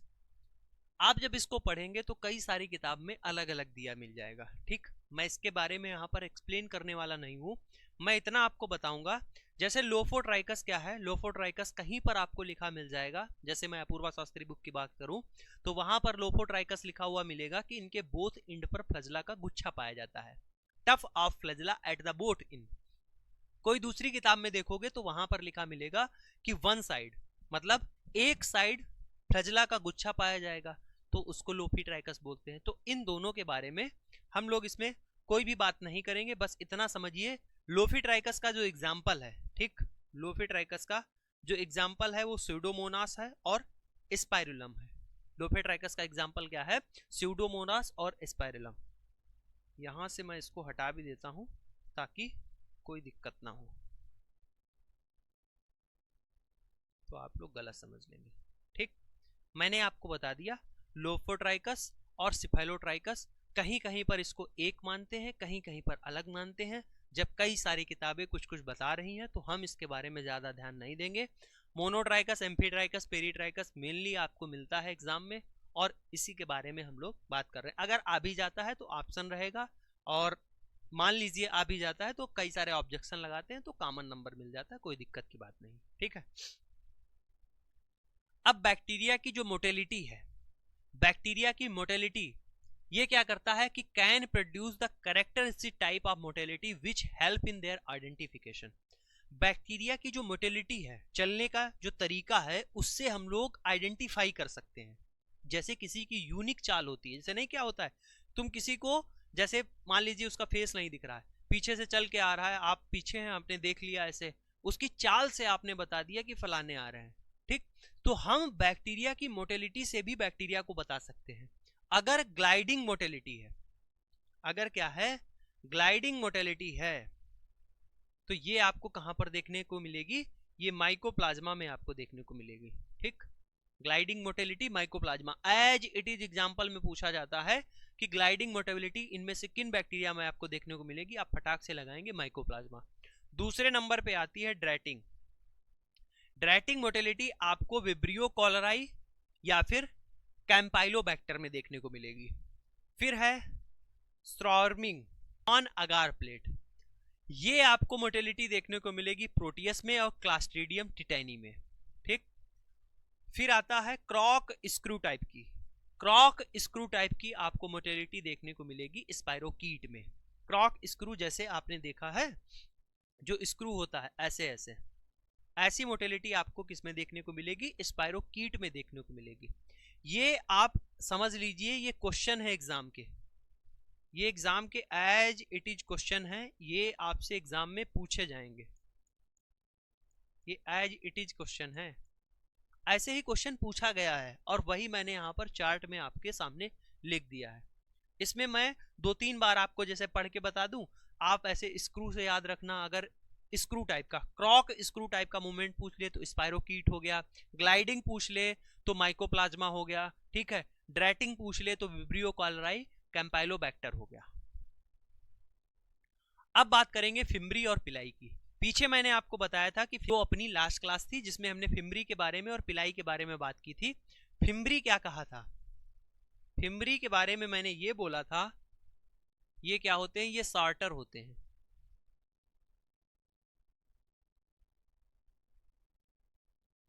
और जो पिलाई होते हैं वो क्या होते हैं, फिम्बरी की अपेक्षा हल्के से बड़े होते हैं, ठीक। तो जो लार्जर हैं, जो बड़े हैं, उनकी संख्या क्या होगी, ज्यादा होगी, 200 से 400 होगी, और जो पिलाई होंगे वो 1 से 10 होंगे, इसके बीच में हो सकते हैं, ठीक। ये बात तो हमने पीछे की बताई आपको। अब देखिए फिर लिखा है, ये फिलाई और फिम्बरी का काम क्या था। फिम्बरी जो हमारे थे ऑर्गन ऑफ एडहेशन के लिए, यानी चिपकने के लिए काम कर रहे थे। पिलाई जो थे वो कॉन्जुगेशन में हेल्प करते थे, ठीक। तो जो फिम्बरी या पिलाई हैं, ये short fine hair like appendages हैं that help in bacterial adhesion, जो बैक्टीरिया को चिपकने में मदद करते हैं। पिलाई जो है are made up of protein called pilin. जो पिलाई किस प्रोटीन से मिलकर बने होते हैं उसको क्या बोलते हैं, उसको बोलते हैं pilin. Can be found both in motile as well in non motile organism. जो पिलाई होते हैं, जो फिम्बरी होते हैं, वो पाए जा सकते हैं चाहे वो मोटाइल और नॉन मोटाइल दोनों प्रकार के ऑर्गेनिज्म में पाए जा सकते हैं। Found both motile as well as non motile organism, दो प्रकार के आपको देखने को मिल जाएंगे पिलाई और फिम्बरी। एक होते हैं कॉमन पिलाई, ठीक, कॉमन तरीके के, और दूसरे होते हैं जिनको बोलते हैं सेक्स पिलाई, ठीक। अब कॉमन पिलाई के बारे में बात करते हैं। They help in bacterial adhesion, basic सा इनका कॉमन नाम ही है, तो इनका मतलब ये क्या है, ये बैक्टीरिया को चिपकने में मदद करेंगे,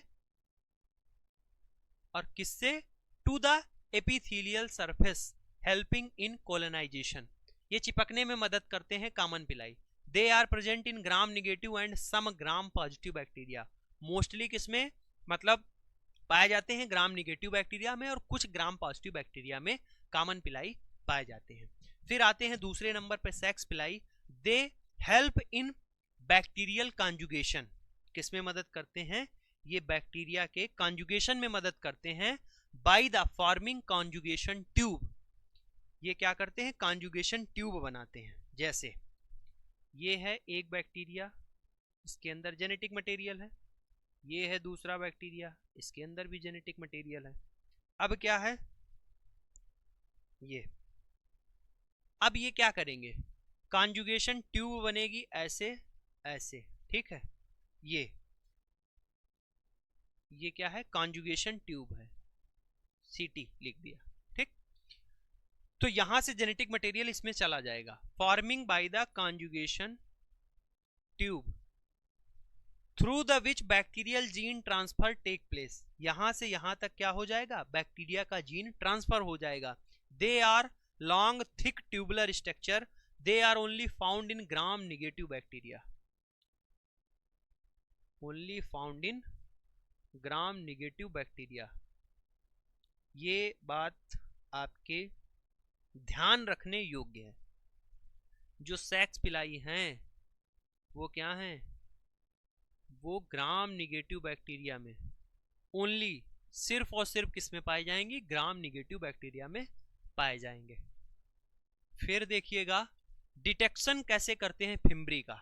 फिम्बरी के डिटेक्शन के लिए या तो हम इसको क्या कर सकते हैं, इसका डिटेक्शन डायरेक्टली कर सकते हैं बाय द इलेक्ट्रॉन माइक्रोस्कोप, एक तरीका ये हो गया, या फिर हम लोग इनडायरेक्टली कर सकते हैं through the formation of surface pellicle,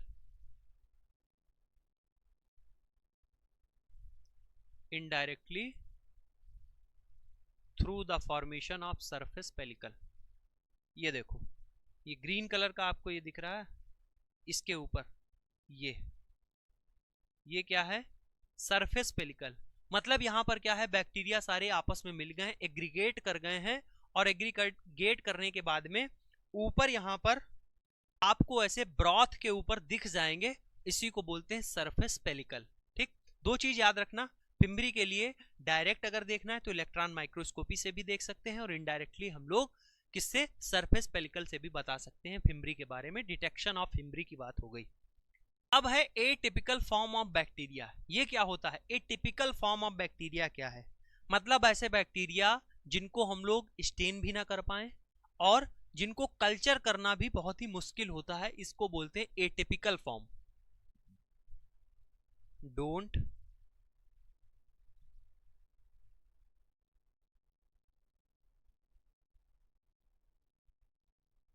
stand with gram staining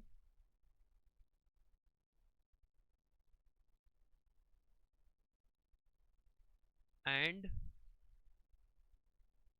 difficult to culture.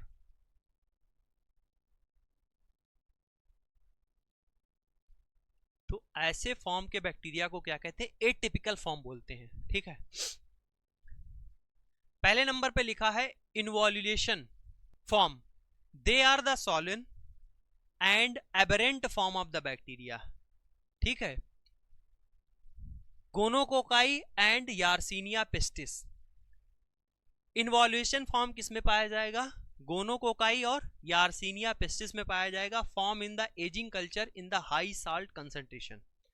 बस इसमें आपको इतना याद रखना, जैसे पूछ देगा कि एटिपिकल फॉर्म ऑफ बैक्टीरिया आपको गोनोकोकाई और यार्सिनिया पेस्टिस में कौन सा फॉर्म देखने को मिल सकता है, आप बताएंगे इनवॉल्यूशन फॉर्म, ठीक है। ऐसे एक और फॉर्म होता है, वो होता है पिलियोमॉर्फिक बैक्टीरिया। ये क्या है, इंपॉर्टेंट है, बहुत बार एग्जाम में पूछा गया है।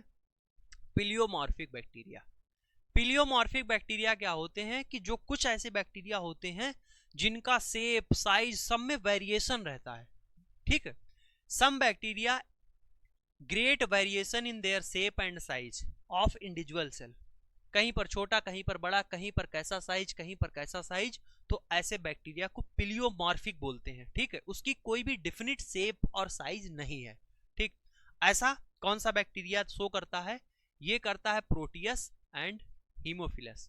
ये एग्जांपल आप जरूर याद रखिएगा। This is known as pleomorphism. इसी को क्या बोलते हैं, पिलियोमॉर्फिज्म बोलते हैं। एक और फॉर्म होता है cell wall deficient form. Cell wall deficient form, ऐसे बैक्टीरिया जिसमें सेल वॉल हो ही ना, ठीक है। जिसको डिस्कवर किसने किया था, इसको डिस्कवर किया था ई केलेनबर्ग ने, ठीक है, स्ट्रेप्टोबैसिलस मोनिलीफॉर्मिस, ठीक, cell wall deficient form. She named it L form, जो सेल वॉल डिफिशिएंट फॉर्म है इसको बाद में इन्होंने क्या रखा, इन्होंने इसका नाम एल फॉर्म रखा। क्यों एल फॉर्म रखा? क्योंकि जहां पर खोजा था वो लिस्टर इंस्टीट्यूट था लंदन में, ठीक। When bacteria loses cell wall, जब बैक्टीरिया सेल वॉल लूज कर देता है वो कैसे हो जाते हैं, स्फेरिकल हो जाते हैं। दिस में अकर स्पॉन्टेनियसली, ये क्या हो सकता है, अचानक से हो सकता है, या फिर एक्सपोजर टू पेनिसिलिन, जो एंटीबायोटिक है उसके संपर्क में आ जाए तब ऐसा हो सकता है, या फिर लाइसोजाइम एंजाइम के संपर्क में आ जाए जो इसको पचा दे सेल वॉल को, ठीक, तो तब ऐसा हो सकता है। जो टाइप ऑफ एल फॉर्म है उनमें भी क्या होता है, दो फॉर्म होते हैं, एक होता है अनस्टेबल एल फॉर्म और दूसरा होता है स्टेबल एल फॉर्म। जो अनस्टेबल एल फॉर्म है इसमें देखिए क्या होता है, loses their cell wall in the presence of penicillin, यानी एंटीबायोटिक यानी पेनिसिलिन के प्रेजेंस में सेल वॉल क्या करते हैं, लूज कर देते हैं। A mechanism of resistance show by the bacteria against penicillin, क्या होता है जब पेनिसिलिन के कांटेक्ट में आते हैं यानी प्रेजेंस होती है तब ये क्या करते हैं, अपनी सेल वॉल लूज कर देते हैं, ठीक है। Such L form are maintain only the presence of pencil and they revert to the original morphology once the penicillin is removed। जब पेंसिलिन को हटा लिया जाता है तो क्या होते हैं, वो ओरिजिनल शेप में आ जाते हैं, इसीलिए क्या है, ये अनस्टेबल है, ठीक। कैसे हैं, अनस्टेबल एल फॉर्म इनको बोलते हैं, ठीक। बात समझ पाए कि नहीं? जैसे क्या हुआ कि ये किसके संपर्क में आए, ये पेंसिलिन के संपर्क में आए तो इन्होंने क्या किया, इनकी ये लूजेस देयर सेल वॉल, इनकी सेल वॉल लूज हो गई, ठीक है। और जैसे ही पेंसिलिन को हटाया गया ये रिजिड हो गए। जैसे क्या होता है, मालिक जैसे आया तो सब अपना राइट टाइम काम कर रहे हैं और जैसे ही मालिक चला गया एकदम लूज ढीले ढाले पड़े हैं, इधर उधर काम छोड़ दिया, तो इस तरीके से, तो इसीलिए क्या है, ये अनस्टेबल है। इसमें क्या होता है, प्रोटोप्लास्ट और स्फेरोप्लास्ट दो चीज आती हैं। They are the gram positive bacteria whose cell wall is entirely removed, इनकी क्या हो, पूरी की पूरी सेल वॉल रिमूव हो जाए तो ग्राम पॉजिटिव बैक्टीरिया होते हैं, इनको बोलते हैं प्रोटोप्लास्ट। और मैंने बताया था कि जब सेल वॉल रिमूव हो जाएगी जो भी उनका प्लाज्मा मेम्ब्रेन होगा ऐसे को क्या बोलते हैं, प्रोटोप्लास्ट बोलते हैं। फिर आते हैं स्फेरोप्लास्ट। स्फेरोप्लास्ट क्या है, they are derived from gram negative bacteria. ये किससे प्राप्त हो रहे थे, ये प्राप्त हो रहे थे ग्राम पॉजिटिव बैक्टीरिया से, ग्राम पॉजिटिव बैक्टीरिया से। और स्फेरोप्लास्ट जो हैं वो ग्राम निगेटिव बैक्टीरिया से प्राप्त होते हैं और whose cell wall is partially removed, इनकी जो सेल वॉल होती है वो पार्शली रिमूव्ड होती है। ये तो अनस्टेबल फॉर्म की बात हो गई एल फॉर्म की। स्टेबल एल फॉर्म जो होता है, जैसे हमारा माइकोप्लाज्मा, इसकी सेल वॉल परमानेंटली रिमूव होती है, ठीक, ये स्टेबल है। ये नहीं है कि किसी के संपर्क में आया तो सेल वॉल जो है लूज हो गई किसी और उसको जो है पेंसिलिन को हटा लिया तो सेल वॉल फिर क्या हो गई, ओरिजिनल शेप में आ गई, ऐसा नहीं है। स्टेबल है, जैसा है वैसा रहेगा। तो इसमें क्या होता है, माइकोप्लाज्मा सेल वॉल इसकी क्या होती है, परमानेंटली होती ही नहीं है, सेल वॉल एब्सेंट होती है इसमें। अब है बैक्टीरियल स्पोर के बारे में बात कीजिए। बैक्टीरियल स्पोर क्या होते हैं? स्पोर जो होते हैं वो हाईली रेजिस्टेंस होते हैं और रेस्टिंग फेज में होते हैं। क्या मतलब है, जब अनफेवरेबल कंडीशन आती है तो वो क्या होते हैं, सुप्तावस्था में चले जाते हैं। तो ऐसे को क्या बोलते हैं, इनको बोलते हैं स्पोर। ये बैक्टीरिया के क्या है, स्पोर हैं, ठीक है। Stage of bacteria form in unfavourable environment. Spore are highly resistance, ये क्या होते हैं, हाईली रेजिस्टेंस होते हैं। Resting are the dominant stage, मतलब ये क्या है, आराम, इनको कह लो आराम की अवस्था में है, या डोमिनेंट यानी सुसुप्ता अवस्था में है। Of the bacterial form in unfavourable environment, जब अनफेवरेबल कंडीशन होती है उसमें ये क्या होते हैं, बनते हैं, ठीक है।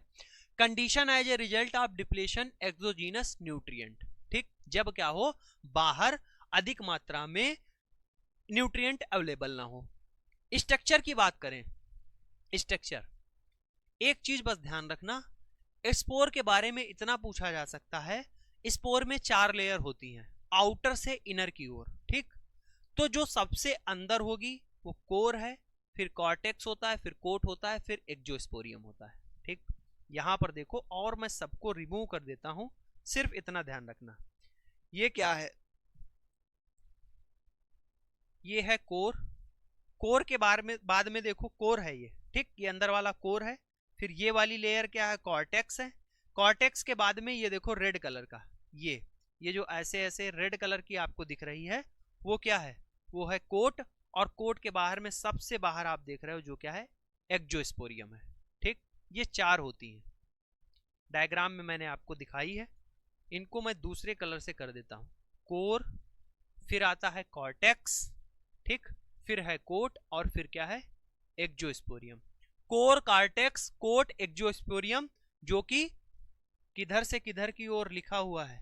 Inner to outer.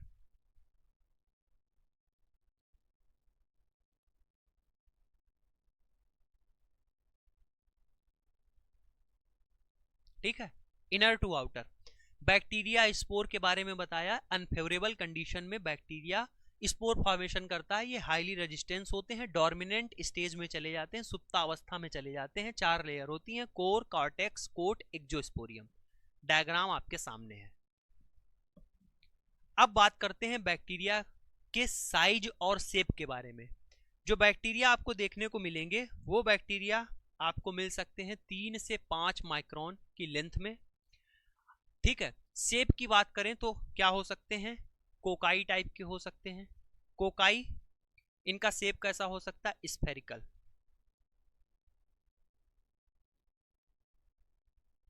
फिर विब्रियो टाइप के आपको दिख सकते हैं, यानी कैसे? कॉमा शेप के।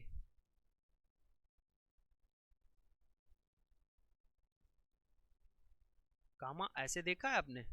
इस तरीके से, ठीक है, कॉमा शेप के। फिर आपको लिखा हुआ मिल जाएगा बैसिलस, यानी इस तरीके से भी बैक्टीरिया आपको देखने को मिल जाएंगे। बैसिलस यानी रॉड शेप के बैक्टीरिया। स्पाइरिला, ठीक है, ऐसे भी बैक्टीरिया आपको देखने को मिलेंगे जिनका शेप स्पाइरल होगा, ठीक है। ये बात है। रिप्रोडक्शन की बात करें तो मेनली जो बैक्टीरिया होते हैं ये क्या करते हैं? ये बाइनरी फिजन दिखाते हैं, ठीक है। कॉमन मेथड है बाइनरी फिजन, ठीक है। बाइनरी फिजन क्या होता है? ये है, डिवाइड हुए, 1 से 2 बन गए, ठीक। A bacterial cell divide into 2 equal Havells.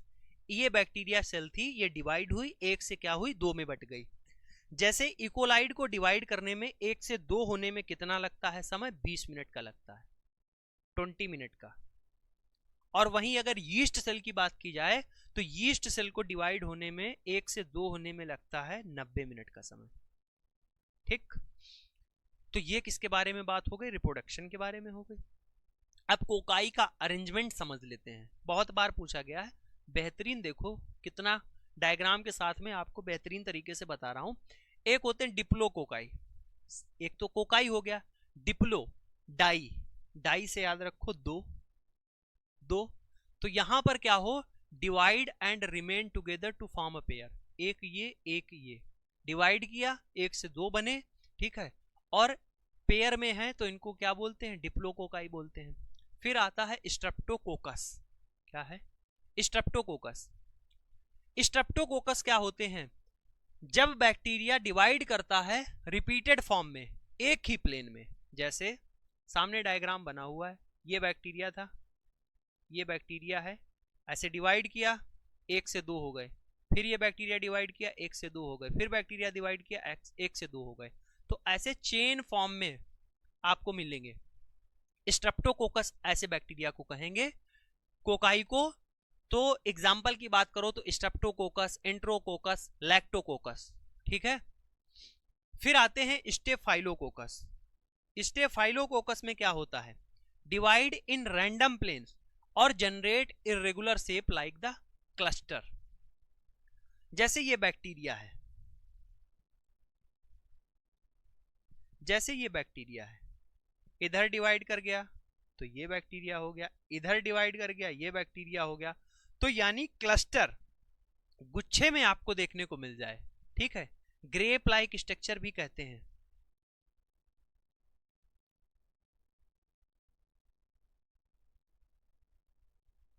अंगूर के गुच्छे के समान।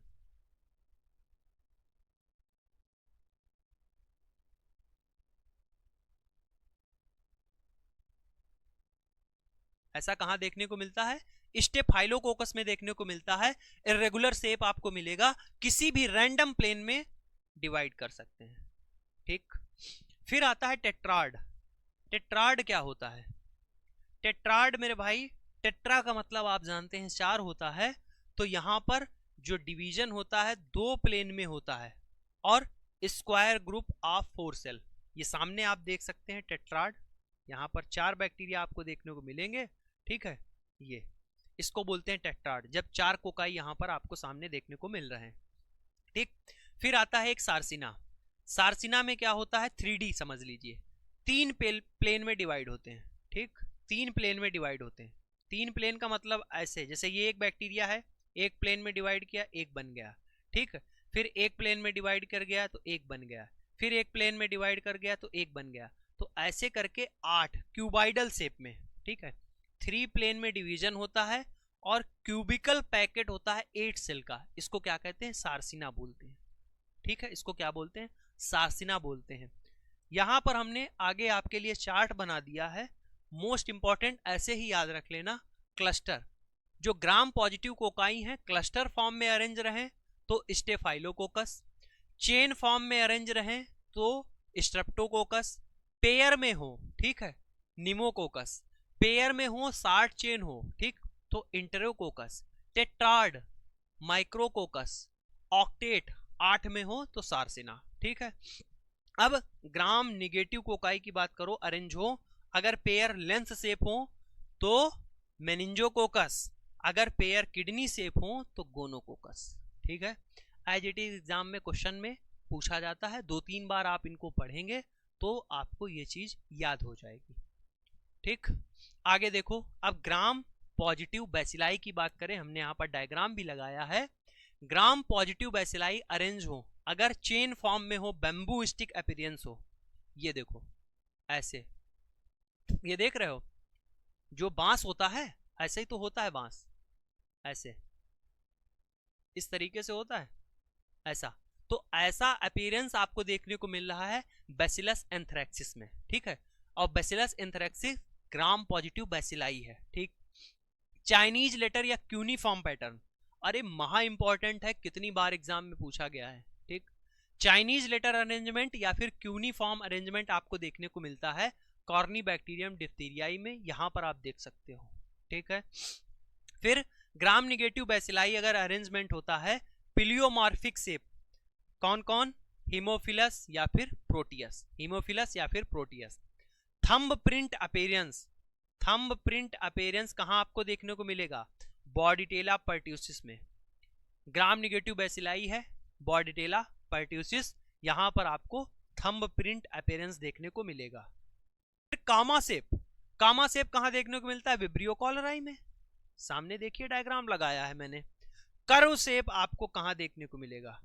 कर्व शेप आपको देखने को मिलता है कैम्फाइलोबैक्टर या फिर हेलिकोबैक्टर में। ये जो डायग्राम लगा है ये है कैम्फाइलोबैक्टर का, कैम्फाइलोबैक्टर का। ठीक है, फिर देखिए classification by the gram staining, जो बैक्टीरिया का क्लासिफिकेशन है वो ग्राम स्टेनिंग के बिहाफ पर आपको बताने जा रहे हैं, जिसको डेवलप किसने किया था? क्रिश्चियन ग्राम ने डेवलप किया था 1884 में। इन्होंने ग्राम स्टेनिंग, ठीक, बैक्टीरिया की ग्राम स्टेनिंग के बिहाफ पर बैक्टीरिया को 2 पार्ट में डिवाइड किया। एक ऐसे बैक्टीरिया जो क्या करते हैं, ग्राम स्टेनिंग में स्टेन हो जाते हैं, उनको कहते हैं ग्राम पॉजिटिव बैक्टीरिया। ऐसे बैक्टीरिया जो ग्राम स्टेनिंग में स्टेन नहीं लेते हैं उनको बोलते हैं ग्राम निगेटिव बैक्टीरिया। ठीक, तो पहला पॉइंट यही हो गया, स्टेन बाई ग्राम स्टेन तो उनको ग्राम पॉजिटिव कहेंगे, और ऐसे बैक्टीरिया जो स्टेन नहीं लेते हैं, don't take up the gram stain, उनको कहते हैं gram negative bacteria. Gram positive जो बैक्टीरिया हैं, ठीक, जिनमें ग्राम स्टेनिंग हो जाती है, उनका जो अपीयरेंस है वो कैसा होता है? पर्पल कलर का होता है, और ये लोग लेते नहीं है तो इनका अपीयरेंस पिंक या फिर रेड रहता है। अब ग्राम पॉजिटिव की सेल वॉल और ग्राम निगेटिव की सेल वॉल मैंने पीछे भी बताया है, फिर मैं आपको बताता हूं। इनमें क्या होता है? ग्राम पॉजिटिव में पेप्टोग्लाइकान की लेयर थिक होती है, ठीक है, इसमें कैसी होती है? थिन होती है। यहां पर लाइपोपॉलीसेकेराइड अब्सेंट होता है ग्राम पॉजिटिव में और ग्राम निगेटिव में प्रेजेंट होता है।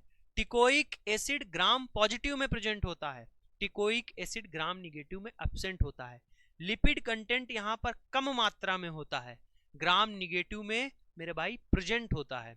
एल लाइसिन ग्राम पॉजिटिव में प्रेजेंट होता है, यहां पर पेंटाग्लाइसिक ब्रिज जो होता है एब्सेंट होता है ग्राम निगेटिव में। ठीक है, देखो अब बैक्टीरिया को हमने दो पार्ट में डिवाइड किया ग्राम स्टेनिंग के बिहाफ पर, ग्राम पॉजिटिव और ग्राम निगेटिव। इसमें भी मैंने क्या किया है, कोकाई और बेसिलाई। तो gram positive cocci, gram positive bacilli, gram positive cocci, ग्राम निगेटिव कोकाई और ग्राम निगेटिव बेसिलाई। इनके कुछ एग्जाम्पल यहां पर लिखे हैं जो एग्जाम में आते हैं और पूछे भी जा सकते हैं। ग्राम पॉजिटिव कोकाई की बात करो तो स्टेफाइलोकोकस की जो स्पीसीज हैं वो ग्राम पॉजिटिव, स्ट्रेप्टोकोकस स्पीसीज जो हैं वो क्या हैं, ग्राम पॉजिटिव कोकाई के अंतर्गत आएंगी। अब ग्राम पॉजिटिव बेसिलाई जैसे आपका कॉर्नीबैक्टीरियम डिप्थीरियाई हो गया, बैसिलस एंथ्रेक्सिस हो गया, माइक्रोबैक्टीरियम ट्यूबरकुलोसिस हो गया, माइक्रोबैक्टीरियम लेप्री हो गया, ये क्या है, ये बेसिलाई है और वो भी कैसा, ग्राम पॉजिटिव। ग्राम निगेटिव में ध्यान रखना, ग्राम निगेटिव कोकाई जैसे नेजेरिया हो गया, ठीक है। Gram negative bacilli E coli, shigella, salmonella, enterobacter, yersinia pestis, klebsiella, ये सब कैसे हैं, ये बेसिलाई हैं, वो भी ग्राम निगेटिव। ठीक, क्या है, ग्राम निगेटिव। दो बातें याद रखना, कौन सी दो बातें आपको याद रखनी है, आल कोकाई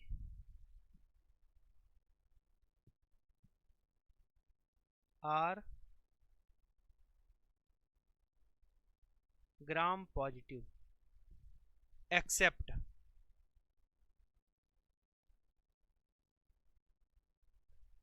निजेरिया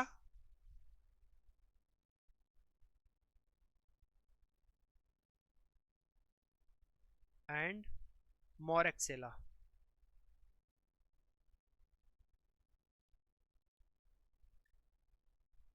ये मैंने इसलिए आपको बताया कि जहां पर आपको कोकाई दिख जाए, ठीक, और नेजेरिया मोरेक्सेला मेनली इनको छोड़ देना, इनको याद रखना, ठीक। उसको छोड़कर जो आपको दिखे उनको 99% आपके कैसे दिखेंगे, वो ग्राम पॉजिटिव कोकाई होंगे। फिर एक दूसरी बात याद रखना,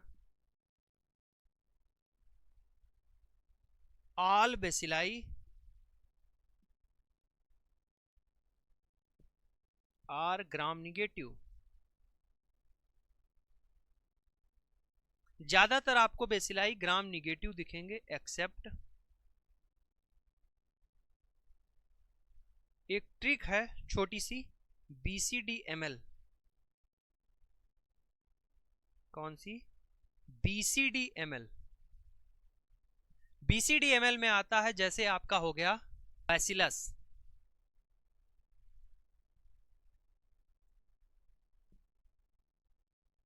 बैसिलस क्लॉस्ट्रीडियम,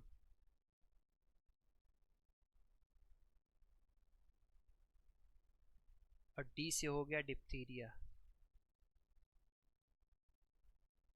ठीक है, ये तीन हो गए। और एम से हो गया माइकोबैक्टीरिया,